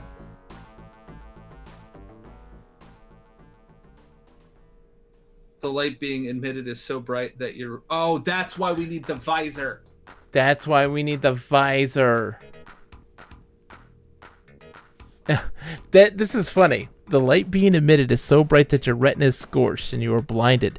You blunder about for a while, end up in a dark place, and are set upon by grooves. Died. So restore. Oh, did they say... So this is not promising. The candidate does not deserve better chance. Okay. Yeah, we've done this before, yeah. So restore. All right. So I'm getting a thing here in my head. So we need to get the yellow and red rods first, which is the spider and the ants, right? The spider rod gives us the ability to turn on the lights. We need to get the basket, and we need to so then we need to get I wanted We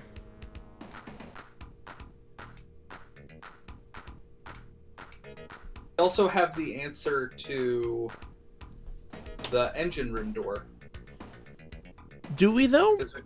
We've taken the silver rod out of the plasma gun, out of the ray gun.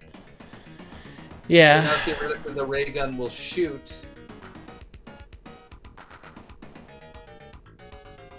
full power the first time. Yeah.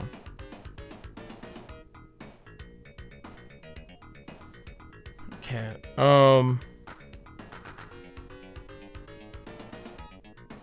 Yeah.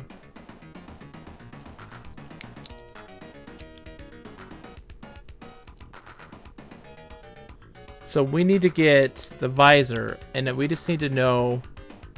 I want to know how to get out from that point. Like, I don't think we need...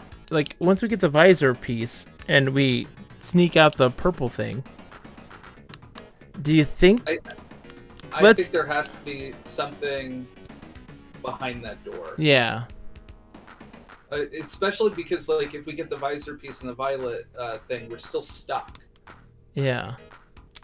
Unless it is actually a maze and we're just being lazy. But I think we're well and truly stuck without the chief. So there's something the chief wants, and it says that he, like, looks at us expectantly or quizzically or something like that. Like, he's expecting something, and we're not giving it. Okay. And it doesn't make sense to me that that thing would be anywhere else other than there. Because, I mean, you would still, if you didn't have the ray gun and the ray gun wasn't functioning properly, you would still enter a fail state anyway. Yeah. But, like, you would get super trapped in that back corner. Yeah. Okay. So gotta know how to not get lost. Because, like, how do you get out of that maze? I don't know if he wants... Let's try it. Why don't we do it? That's so dumb. I'm overthinking things, Nick. My brain is getting frazzled. I'm overthinking things. So restored red rod. Where are we at right now? Okay, so go east. 1 second. I want to make sure we got the... Okay, get this little rod. Okay. So east. And then south. This is a mechanical mouse. Then south once more. And then east. I think that's right. Then go south. Okay, so go west. And then south once more. Nope. Then go north one. Sorry. Then go east. And then go... Oh, wait. Don't we want to get that basket first? Oh, we didn't get the basket. You're right. So you gotta go... Just restore. Just restore. Yeah. So things we want to do: drop off the metal and ceramic square so that we don't have it anymore. Oh yeah, so we have to put that in the computer. Yeah. So go west. And west once more. Oh no, then they go east. North.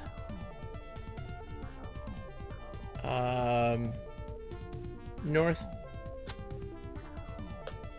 Then west. There we go. And then south. So open the panel.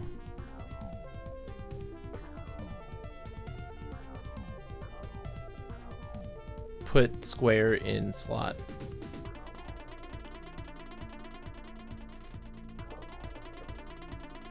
And then close it and then turn on the power.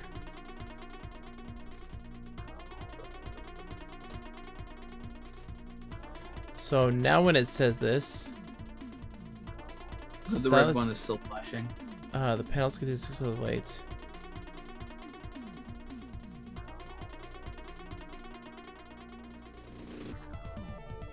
Person black or a solid block in a fluid level. Parallel wavy lines. Okay.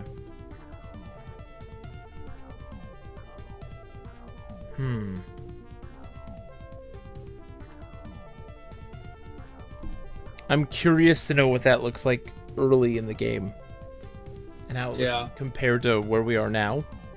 I think in one of the runs we're gonna want to go and not put rods in any of the holes. Oh yeah, and then go look at save when we get the disc. and then go to the repair place and then put it in and see what it says. Yeah, that makes sense. So we get the disc from the repair place? Yeah. Oh, we did. Right. I'm gonna run and get myself a coffee. Yeah, get some coffee, Nick. I'll be right back.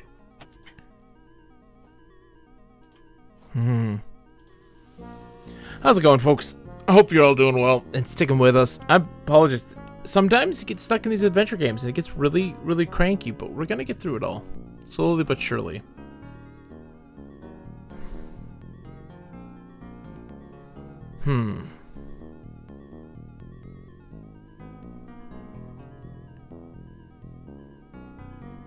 Ouch.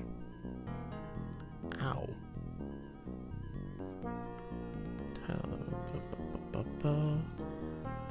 Let's see what we got. Okay. Who are you calling cranky? John? Yes, Nick. Who are you calling cranky? I ain't cranky. No, I just said that you get stuck in these things. It gets you get into a slump in these adventure games. Yeah. One of the things I struggle with puzzles and things in general is that like I get an idea in my head and I'm very married to it. Yeah, I know you get stubborn about it. You try to put the square peg into the round hole. Oh yeah. Yeah, I broke all of those toys as a child. I refuse to believe that it wasn't a circle. Have you ever seen that meme where they're like, hey, where does the circle peg go into? And they put it into the circle hole. And they're like, hey, where does the square one go into? And then they put it into the square, or into the circle hole. And then they, like, all of them just fit into the circle hole. Like, they don't have to do anything. They just keep doing that over and over again. It's very funny. Okay, so the square hole is the square hole. Yes, thank you, Lip. The square hole. No! It's in the square. Just put it in the. No. All right. So we turned that on. Okay. So now we want to go to the yellow. We go north. North. And then we go east. East. And then south. South. Down. Open the door.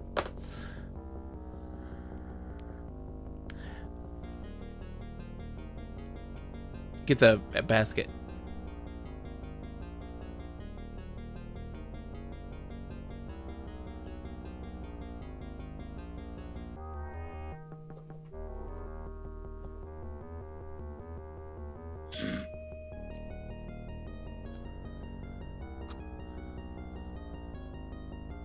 Okay. Out. Oh, you gotta open the door again. That's what it's supposed to do. And now go out or down. And then attach the thing. Attach line to hook. And then attach line to suit. Dang it, I don't know why. You can't spell safety. It is a weird... I know how to spell it. You could just do attach line to hook. Like, I know how the word is spelled. Yes. I just flip the E and your the T fingers. every time. No. My fingers don't know. Yeah, your fingers just get it mixed up. It's okay. And attach line to suit. All right, then we go west. West. And then get pink rod. Rod. So, inventory. Put pink, silver, and black rod in basket.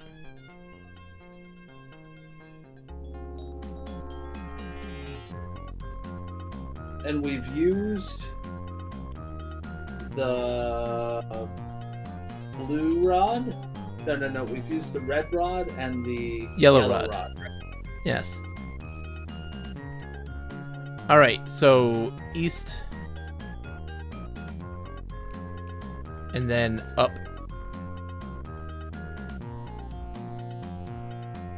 Oh, sorry. Detached line from hook.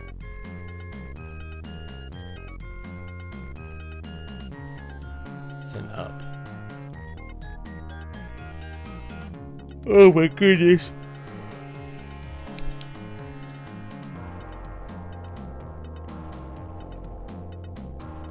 Then up.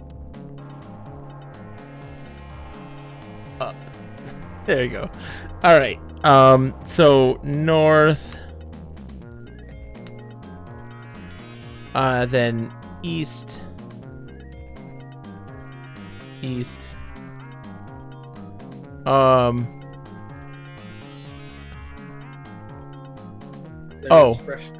Oops. Sorry. Go east again. Do we want to get the red rod? We already had the red rod. We've done it already. Oh right, yes. So then we go south. Then east. And then east again? There we go. Give him our spacesuit.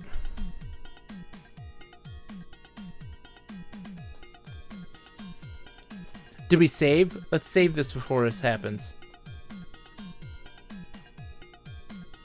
Yeah, suit, sure.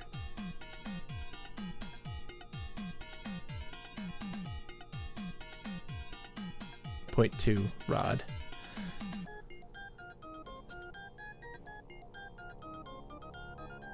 Okay, yep, now we follow him.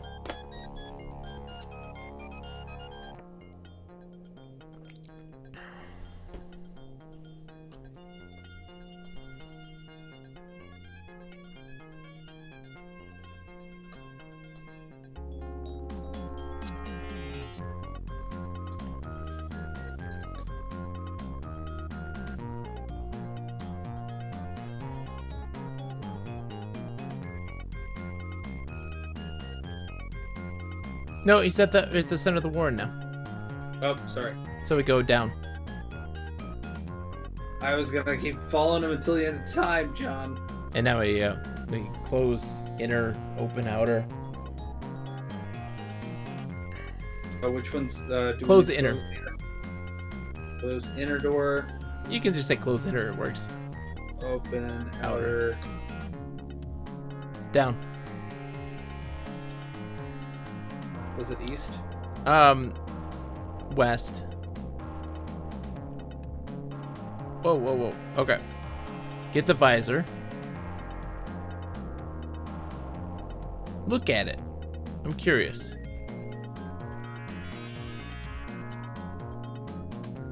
The black visor fragment. Yeah, it's like sunglasses.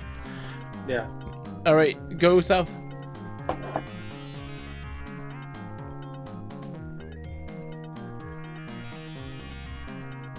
So,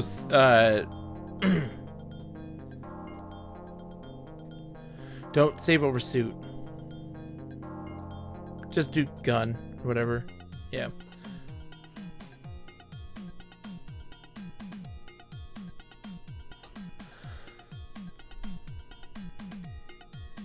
Try again. Now we have it a second shot.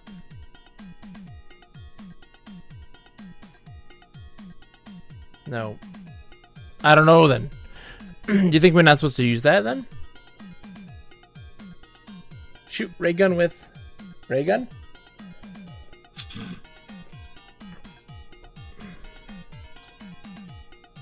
Oh, it did it again.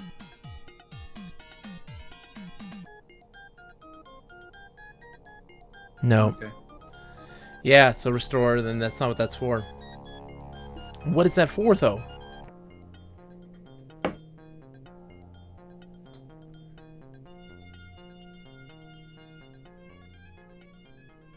Go, I mean, we need the visor to progress. Yeah. But how do we get back then?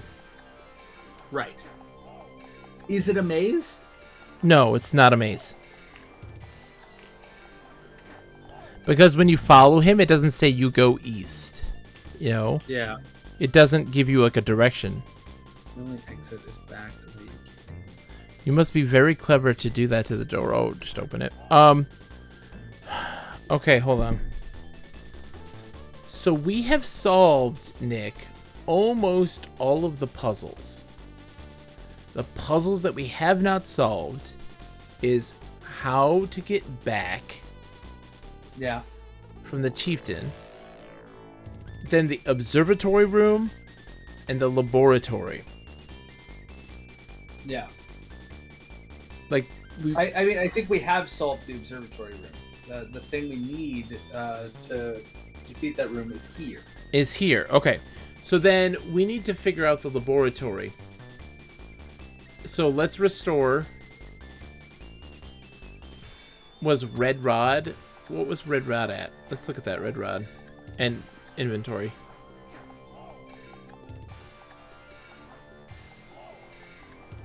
Okay.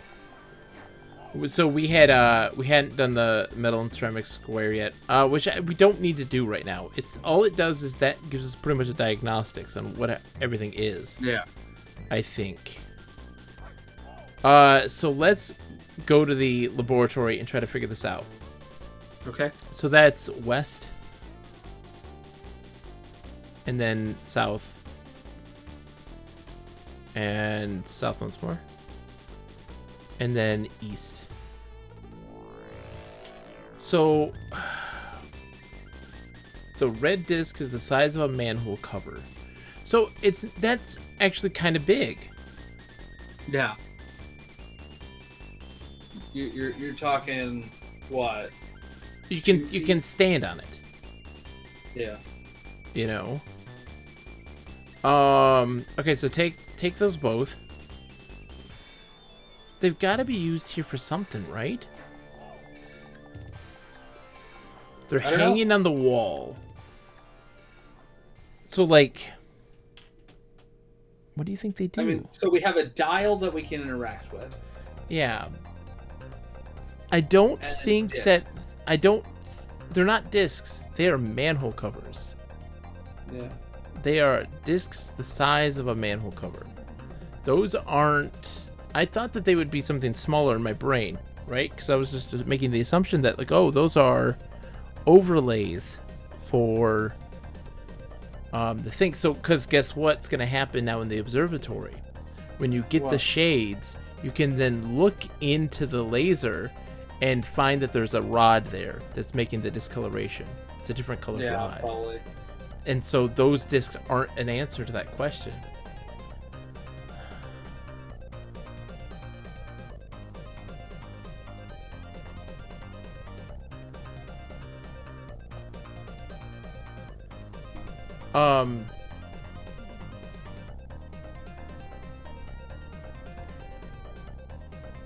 Because use isn't a thing.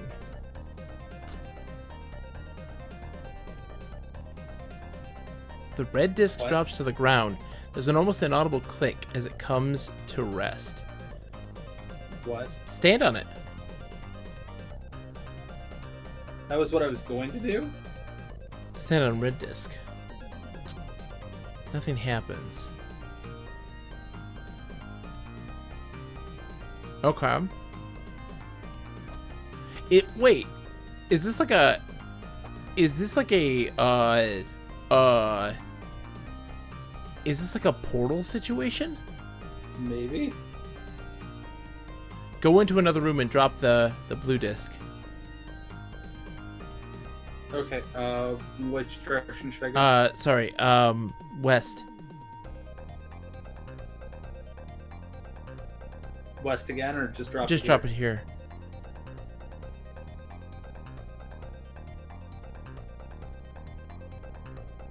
Now stand on the blue.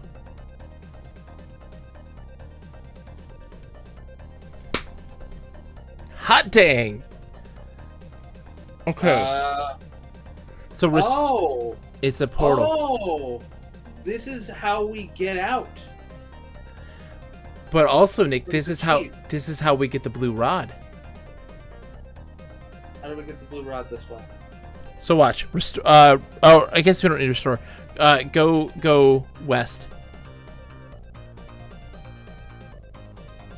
and then pick up Wait, the because pick you up put the it blue disc. You put it inside of the sphere.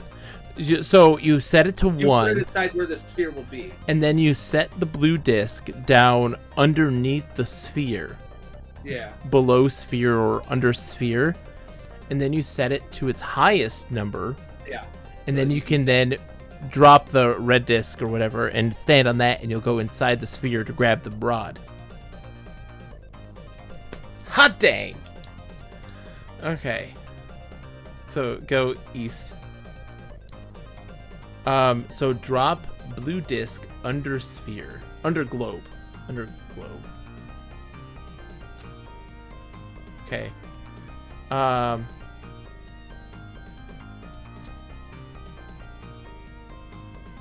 Slides under the globe. Okay.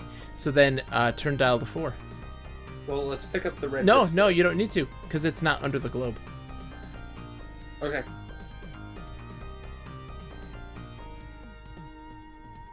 And now, step on red.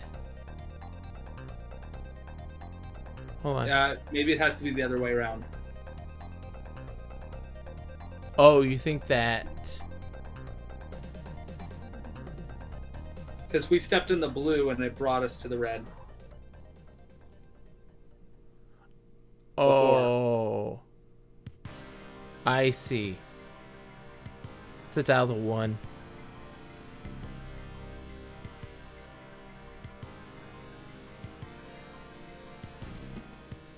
Yep.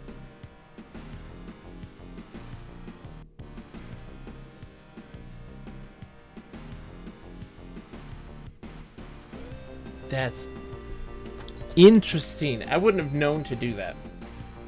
I wouldn't have known to do it.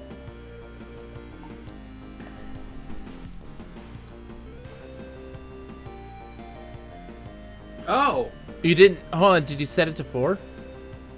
I did.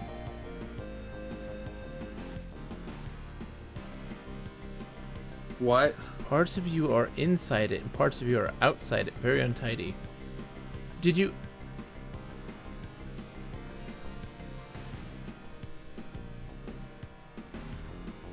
Do you think? Hold on. Maybe I forgot to set it to 4. Let's No, try. it says you absolutely set it to 4. Restore. Yeah.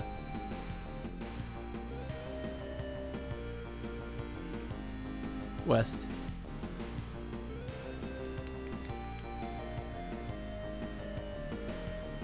And then south. South. East.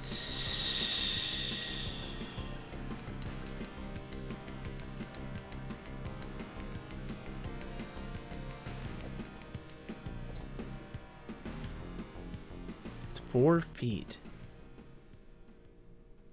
Okay.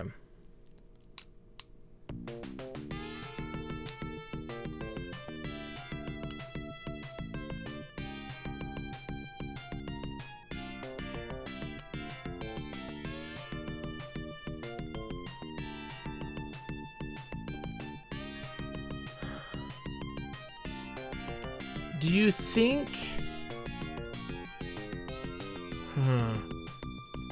Okay, let's just go for it.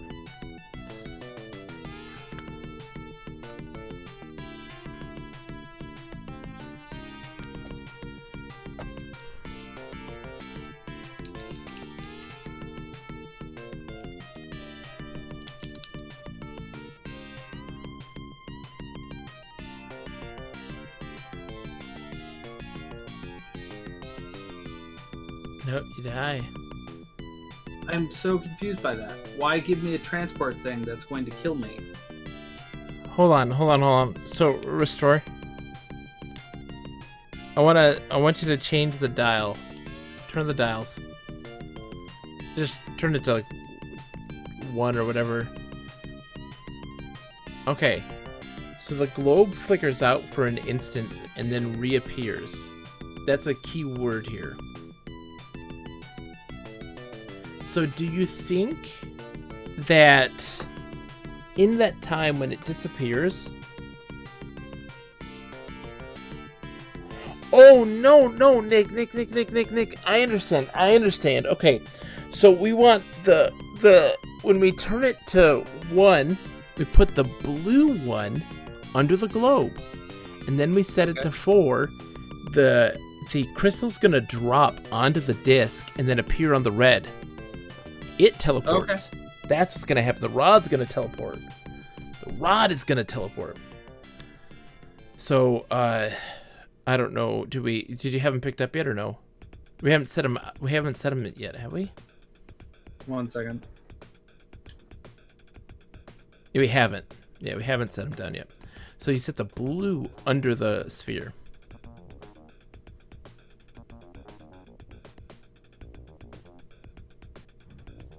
And then drop the red.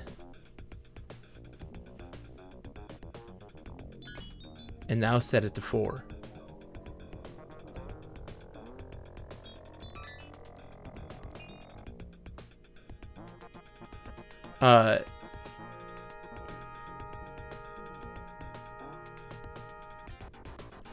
Set it to 1, and we can see if the rod's there.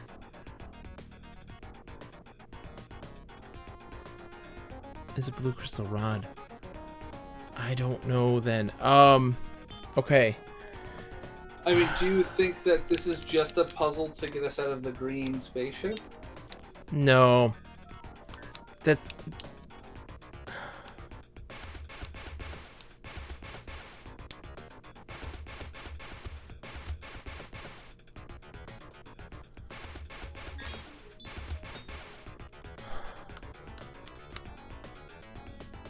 Still alive? Have I lost you? No. Hi, Nick. Hi, John. I'm just thinking. I'm lost in thought, my friend. I don't know.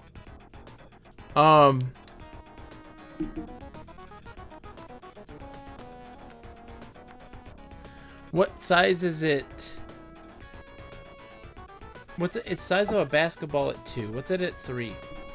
Beach ball. Beach ball? Yeah.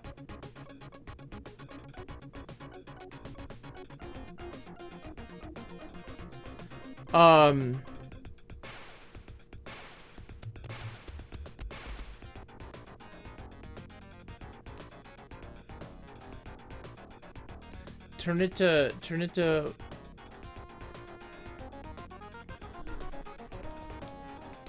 3. Just see what happens.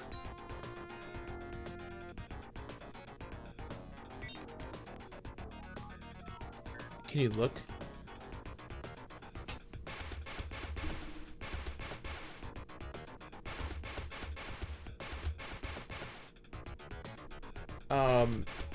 Okay, turn it to 4. And then look.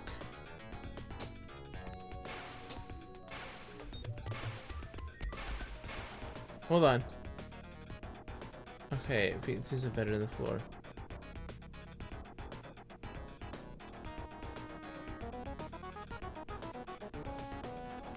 Are we able to...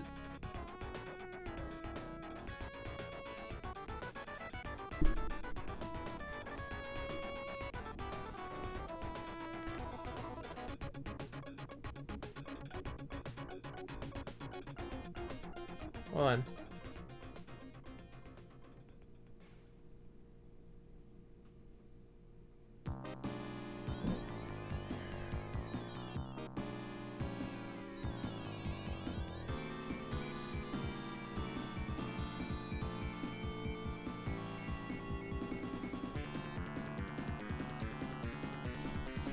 So red disc, nothing happens. Yeah, so it has to be from blue to red. So, do it in order. Set it to 2, set it to 3, set it to 4, then set it to 1. I'm just spitballing here. I don't know. Don't have an answer.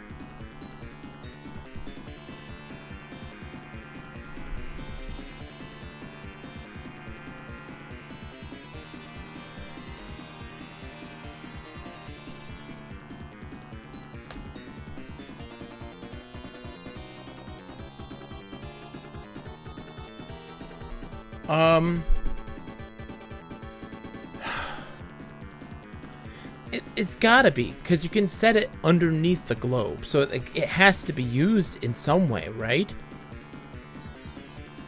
Okay, so, One second.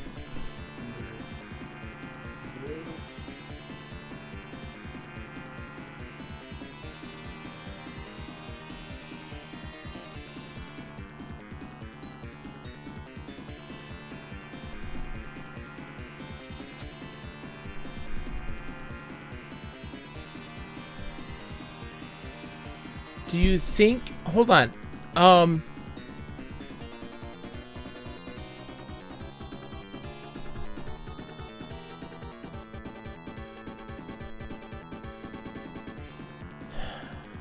trying to think, is there something else we can use in this situation? You know?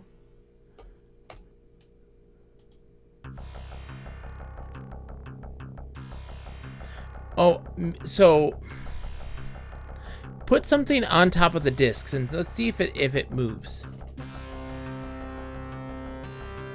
So what I find weird is that I stood on the red disc, which was under the globe, Yeah. and then I set it to 4. Yeah. It seems to have displaced me. So wait, what happened here? So oh, yeah, when you set it to 4, you step off of the red disc and you Yeah. Well, I was hoping that, I don't know, I could lean over and do it. set something on the blue thing and see if it goes into the red one. So first set the dial to 1 so we can see the thing. And let's just see if that changes things. So, I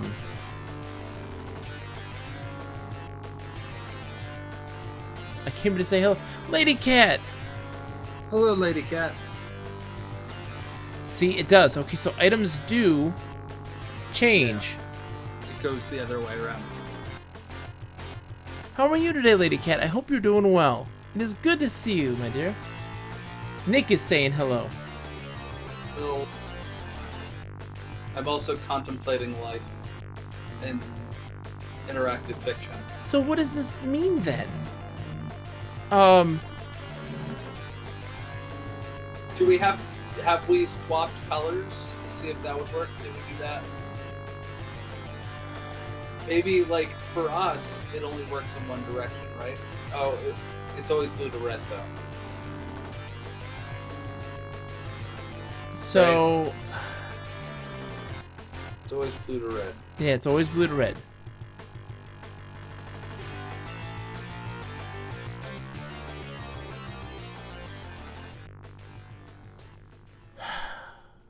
This is making my brain hurt. Do you want to visit clues it, John? I am thusly confused. What had happened was, I thought Nick was going home. He has gone home. He is in the wonderful world of Philadelphia. No! Oh, Lady Cat, no. This is an Infocom text adventure game. So this is an early adventure game that was in 1983 at the time. It's called Starcross, made by Infocom. It's essentially what MUDs are an expansion of. So they're a typical adventure game with a text parser that you type in commands and the computer spits out responses. You solve puzzles, you follow a narrative, and you do adventure game stuff. And then MUDs got added to be in this multiplayer aspect to these things, advanced combat systems and all this. So do you think maybe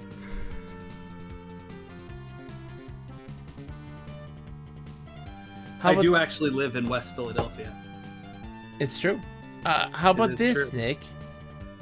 What if we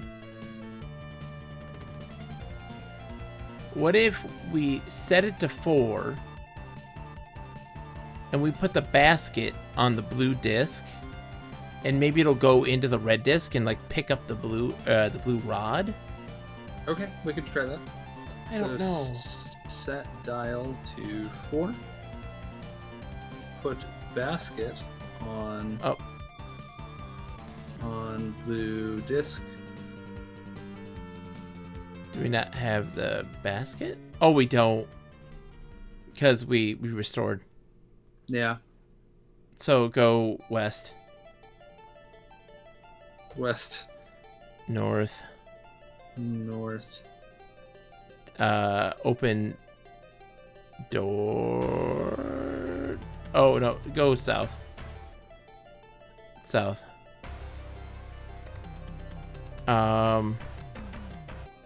Nope. So go north one more. North. And north again. There it is. Open door.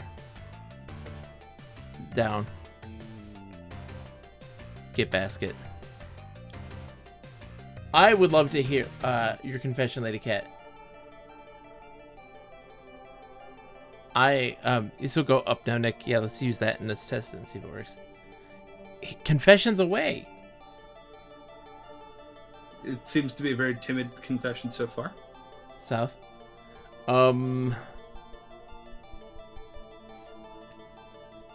You've never played a text adventure game? That's okay. A lot of people haven't. Or does it? Please don't be. I won't be mad. Why would I ever be mad, Lady Cat? What have you done that would deserve such Lady ire? Cat is about to say that not a fan of our of our podcast. That's what I feel it in my heart. So spit it out. Lady Cat's like, ah. No. Okay. You back, John? I'm here, Nick. East.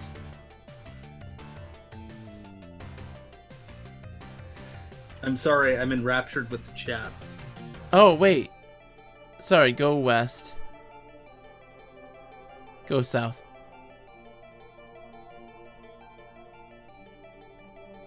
We're waiting with bated breath now. The whole world has stopped to listen to you.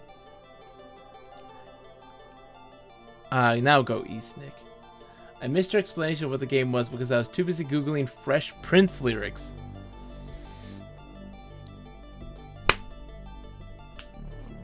Can we get a timeout for Lady Cat? So yeah, no, it's okay. So in the late 1970s, in the early 1980s, a super popular piece of software for consumers was text-based adventure games. It's like a MUD, but it was like a linear story. You would solve puzzles and use the text parser to interact with the environments and NPCs, solve puzzles, do an objective, gain the MacGuffin, whatever, and progress the story. And MUDs, of course, took that idea and increased it, at RPG combat systems and the multiplayer aspect to it.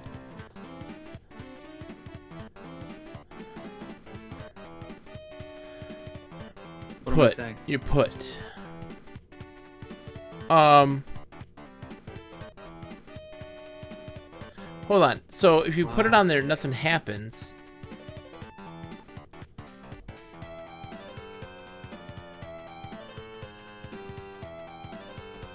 Where are you right now? Okay. Look, real quick. I failed, bogus Nick. The 90s in my own race. It's okay. Sitting on the... Oh, because you couldn't do anything on the blue because the red disc was already there. So get... Maybe? Pick up the black rod. I might have been putting it on the wrong disc. No, it had... That had... So pick up the silver rod in the middle. Right? I think what happened was that you can't have two things go through at the same time. Or if something's already on the end disc, you can't send something else through. So pick up the basket.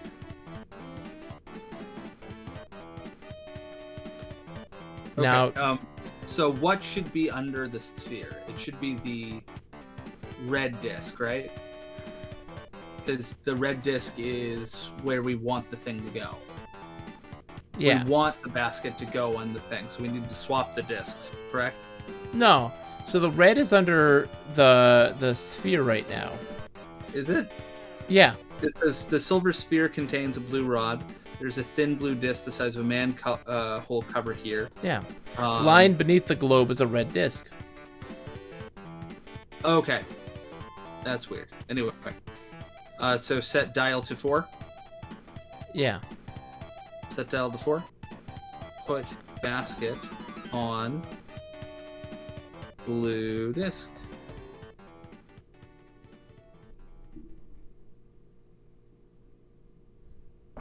Stand on blue disc.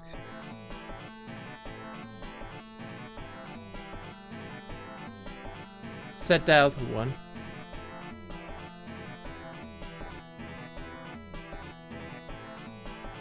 Look. I'm very confused.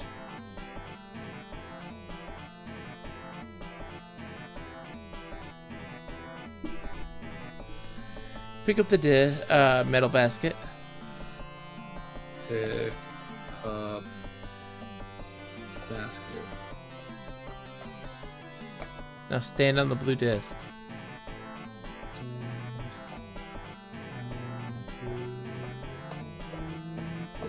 Blue disc. On the blue disc. Stand on the blue disc. So On the blue disc. On the blue disc. There we are. We'll get there, I promise. Why?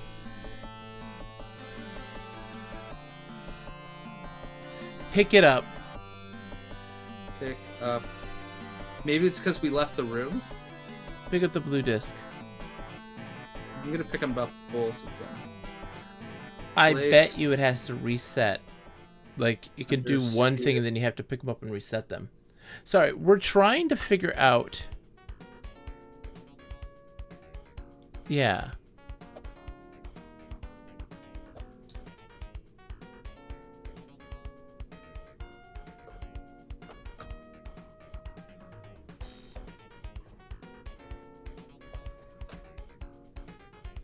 Yeah, it's a one-time use. Yeah, we had to reset it.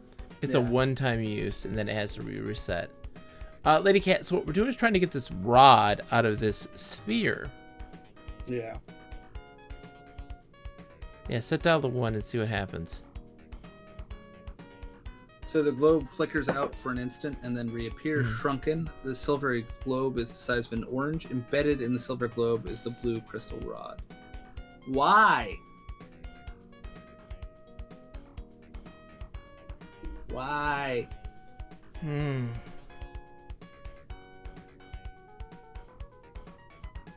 Look.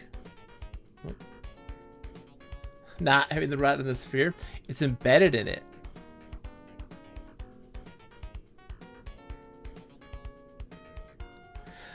Look, we have tried very hard to have it not be embedded. Often to our own demise and death. Yeah, look for me real quick, Nick. Luke. I said to look. You said nothing. I said to look, please. There's a silver sphere. What does it contain? A blue rod. Hold on, Nick. Pick the things up. Pick up the red disc, pick up the basket, pick up the blue disc. Take off. Wait, why? Oh, I can take the silver sphere? Oh, no. No. Take in the stuff in the disc. When you did take all, it tempted to take the silver sphere, the metal basket, the beam of energy, the projector, the dial. Look. Oh, yeah. I don't know what's on the ground right now. Look. Neither do I. Okay. So. 1 second. What's in our inventory? Yeah. Put the black, silver rod in basket. Okay. Take off. What if, Nick? What if, when we attempted to do this before, We had already stepped on the thing, or we did something, right? That had made it use so it didn't do the teleport for the rod. Remember, it's a one-time use. Once you do it, you have to reset it. And I think So we tested it. We tested it to see if it worked, and then we pushed the buttons and we didn't reset them. Yeah. So do we want to put the blue one Under the thing? And the red one outside? Yeah.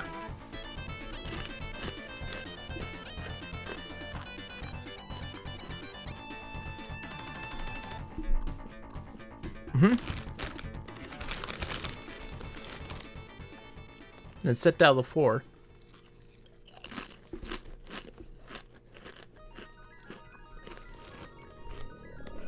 Dang. Then look.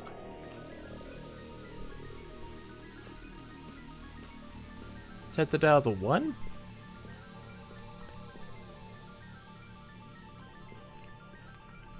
Set it to 4 and set it to 1. I'm curious, like...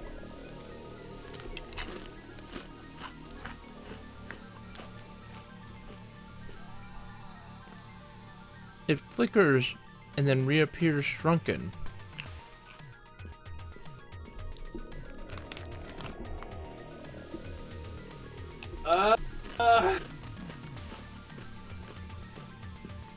Dang it.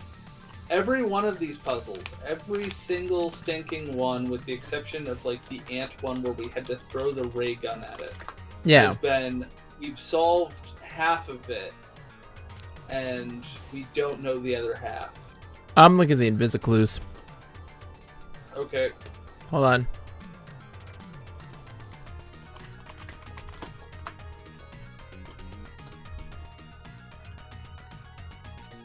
What? This is the first one where we've had to cheat pretty extensively. I mean, for us anyway. Okay.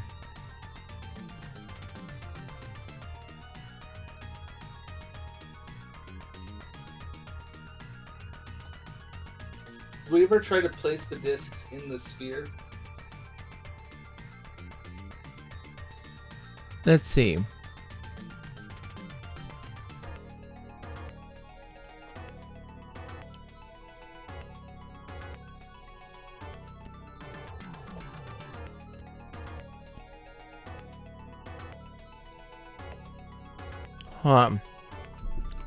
So it says, put a disc under the sphere. Put something on the sphere and set the dial to 4. The object placed on the globe will fall into the disc inside, causing it to activate.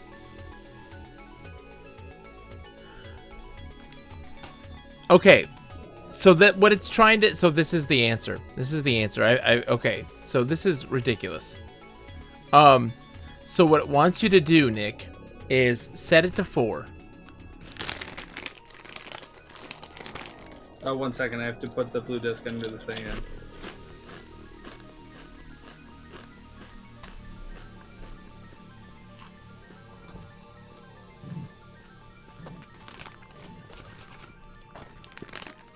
Put something on top of the sphere.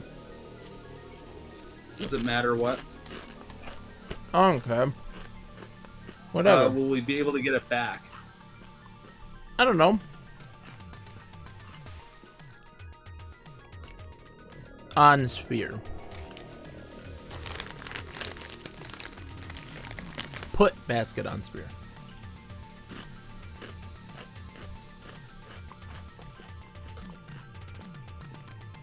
Now set it to 1.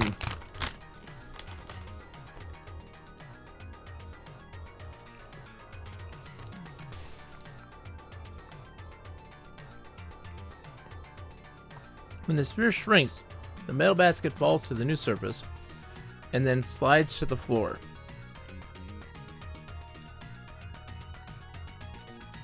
So that didn't work.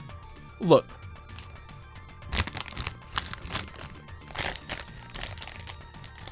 All right. Pick up the basket.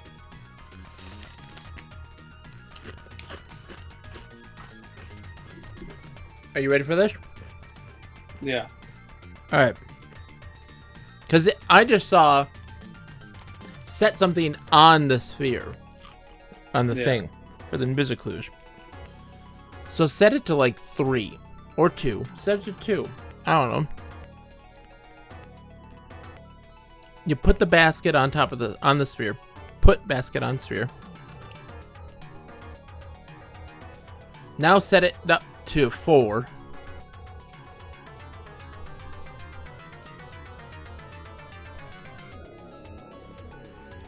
There's a loud click and the metal basket appears, resting comfortably on the red disc. Because now the sphere encompasses the basket and it falls down and bumps into the rod, and they both fall down onto the blue disc. It's like floating. The blue rod is. That I makes don't sense? like it. It makes sense. I don't like it. I know. I don't like that either. That's not a good puzzle. I don't like that one. I mean, I don't because in my brain it's embedded in the thing, so as it's dissipating it should fall, or as it's expanding it should, like, at some point, I don't know, it's in like suspension in the sphere. Yeah, because it disappears for a second and changes size. The rod isn't left coming there. with it. It's coming with it. But what's weird is why would then the basket dropping be the thing that dislodges it? If it's leaving with the sphere. So when it goes into the 4, when it turns to 4, right? It encompasses the basket. The basket now drops. Well, no, I get that. Yeah, but the blue rod is suspended until something knocks it down. The only other thing that I can think of is the blue rod must have been in range of the disc, because it appears as well. So my other guess is that it teleports anything within a range in a vertical column above it. Yeah, and we needed to trigger knock it into range. Or to have something fall into it, and it's like a 4-foot range, like anything within that, range of like a person's height or something like that, it teleports to. I don't like it. Right. So do we think we're done with the discs, or do we think it's the answer to the chief problem? I think it's the answer to the chief problem too. That's how you get out. Yeah. Except for that door, I find very irritating. Yeah. I don't get why the door would be there. I mean, I guess we have the ray gun now. No, it doesn't work. We already tried that. We already tried it. What the heck is the ray gun for? I think the ray gun's to scare off those guys when they kill the unicorn. You want to try it? Sure. So we've had to look at be the last thing we do. I know. We've had to look at the Invisiclues twice, right? The second was just to find out that there was a repair room. And then this one here. So to find out that there was a room we weren't aware of. And the other one was this thing. This mess. Yeah. I didn't like this at all. It did not convey this information very well. I don't like this puzzle. I really don't like this puzzle. Yeah. I like the O2 one a lot. Yeah. All right, let's go do this thing real quick. So we go west, north. The thing I liked about the O2 one was we changed something. We changed the setting. Like, at first we didn't understand what the bumps were. Yeah. But we changed the setting, and within a few moves, it conveyed to us, hey, the air has changed. There was a smell change. There's a smell We knew change. it was air, but then it says a smell change, and then you eventually die. And yeah. so, and yeah. So it said it smells like window cleaner. Yeah. You know what window cleaners are pretty much exclusively made out of? Ammonia. They're ammonia based. Yep. Windex is ammonia based. All of them are. So it makes sense. Yeah. And it would make sense that it would be conveyed as that in that way. Because it's not going to say O2. It's going to talk about its molecular structure. You know? I mean, it wouldn't say O2 because it's not designed by English speakers. Yeah, exactly. That's what I mean. It was conveyed in a way that is contextual to the world, which is really interesting. Yeah. All right. So now we go. We went north. Then we go east, and then south. South. Okay, north. North. North again. We have the ray gun, right?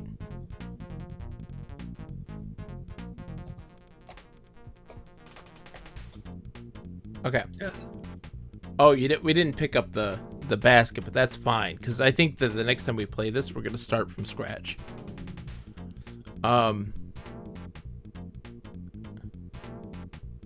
Okay. Okay. So now we go up. No, let's save this as just unicorns or something. Varmints. Okay, so we wait. And we wait.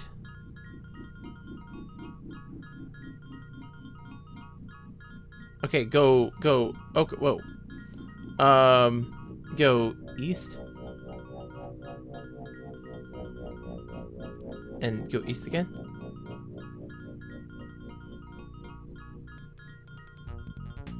Okay, so that actually it's just two. So east and east. So go north. And then go east.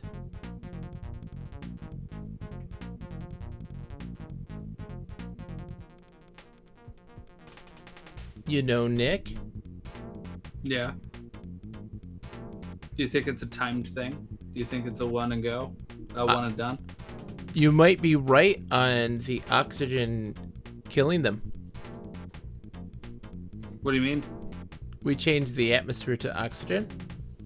Yeah. And they died. Are they dead? I think so. Before they could finish what they needed to do. Let's keep looking around. Go north.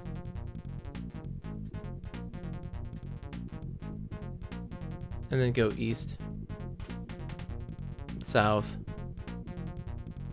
South. Yeah. Go south. And then east. Yep. We absolutely killed them. Yay. Okay. Good to know. I wonder if we killed other things too. Yeah, I'd be curious to see what happened to the those fluffy villagers. Yeah. The Furbies. Interesting. Okay. Well, we made huge progress, Nick. Yeah. This is the first one where it's actually legitimately taken us 3 sessions, I think. Yeah, it has. It's been really challenging. Well, no. Did Zork 1 take us 3? Because we came into this halfway through. Remember? For deadline. Yeah, we did Deadline, and we finished that, and then we started Starcross. So this wasn't a dedicated Starcross. This was the first dedicated Starcross. So we did 1.5 streams. Yeah. Well, we'll have to give it another go. Another go. What's the one after this? What's after this? Hopefully Planetfall, but probably not. It might be Planetfall. Let's see. So Starcross. Oh no, it's Suspended. Suspended will be really fun, Nick. Okay. You'll like. Is that the one where we are a computer? We are a human in suspended animation, controlling all these robots that. Okay. Yeah. and things have gone haywire. You have 6 robots at your disposal, and you must manipulate them strategically to bring the filtering computers back into balance. Each robot has a distinct perception of the world and offers you specific abilities. It's interesting. That'll be fun. It will be fun, I think. But we're gonna beat this next time, Nick, for sure. Yeah, we have to try anyway. We have to try. Make sure to advertise the gram, John. Oh yeah, we have. Gram. I'll make sure the robot I didn't does mean that. for this. I just meant on Twitter. Okay, I will. Yeah. Promise. All right, let's go see. We're gonna go raid. So Kaneko, he raided me last. We're gonna give him a nice raid back. He's playing Warcraft, the original Warcraft. And we'll be back tomorrow night at 9 p.m. playing Psychonauts. Nick, thank you. Yes, John. Well, thank you for tolerating me, John. I miss you, buddy. Yeah, I miss you too. I was all sad, Nick. I was all sad Yeah. yesterday. I was very lonely and sad. I missed you. All right. Well, you get to hear me today, anyway. Well, good night, Lip. Tomorrow night, 9 p.m. Eastern, we're playing Psychonauts. To get ready for Psychonauts 2. I'm excited. Nick, I'm excited too. Are you excited? I am excited, except for I have something to do. So I know you sadly won't be able there. to I know. call. Yeah, I know. Enjoy your life. All right, I'll see you all guys tomorrow. Oh Bye. God, that hurt, John. Bye, John. Bye.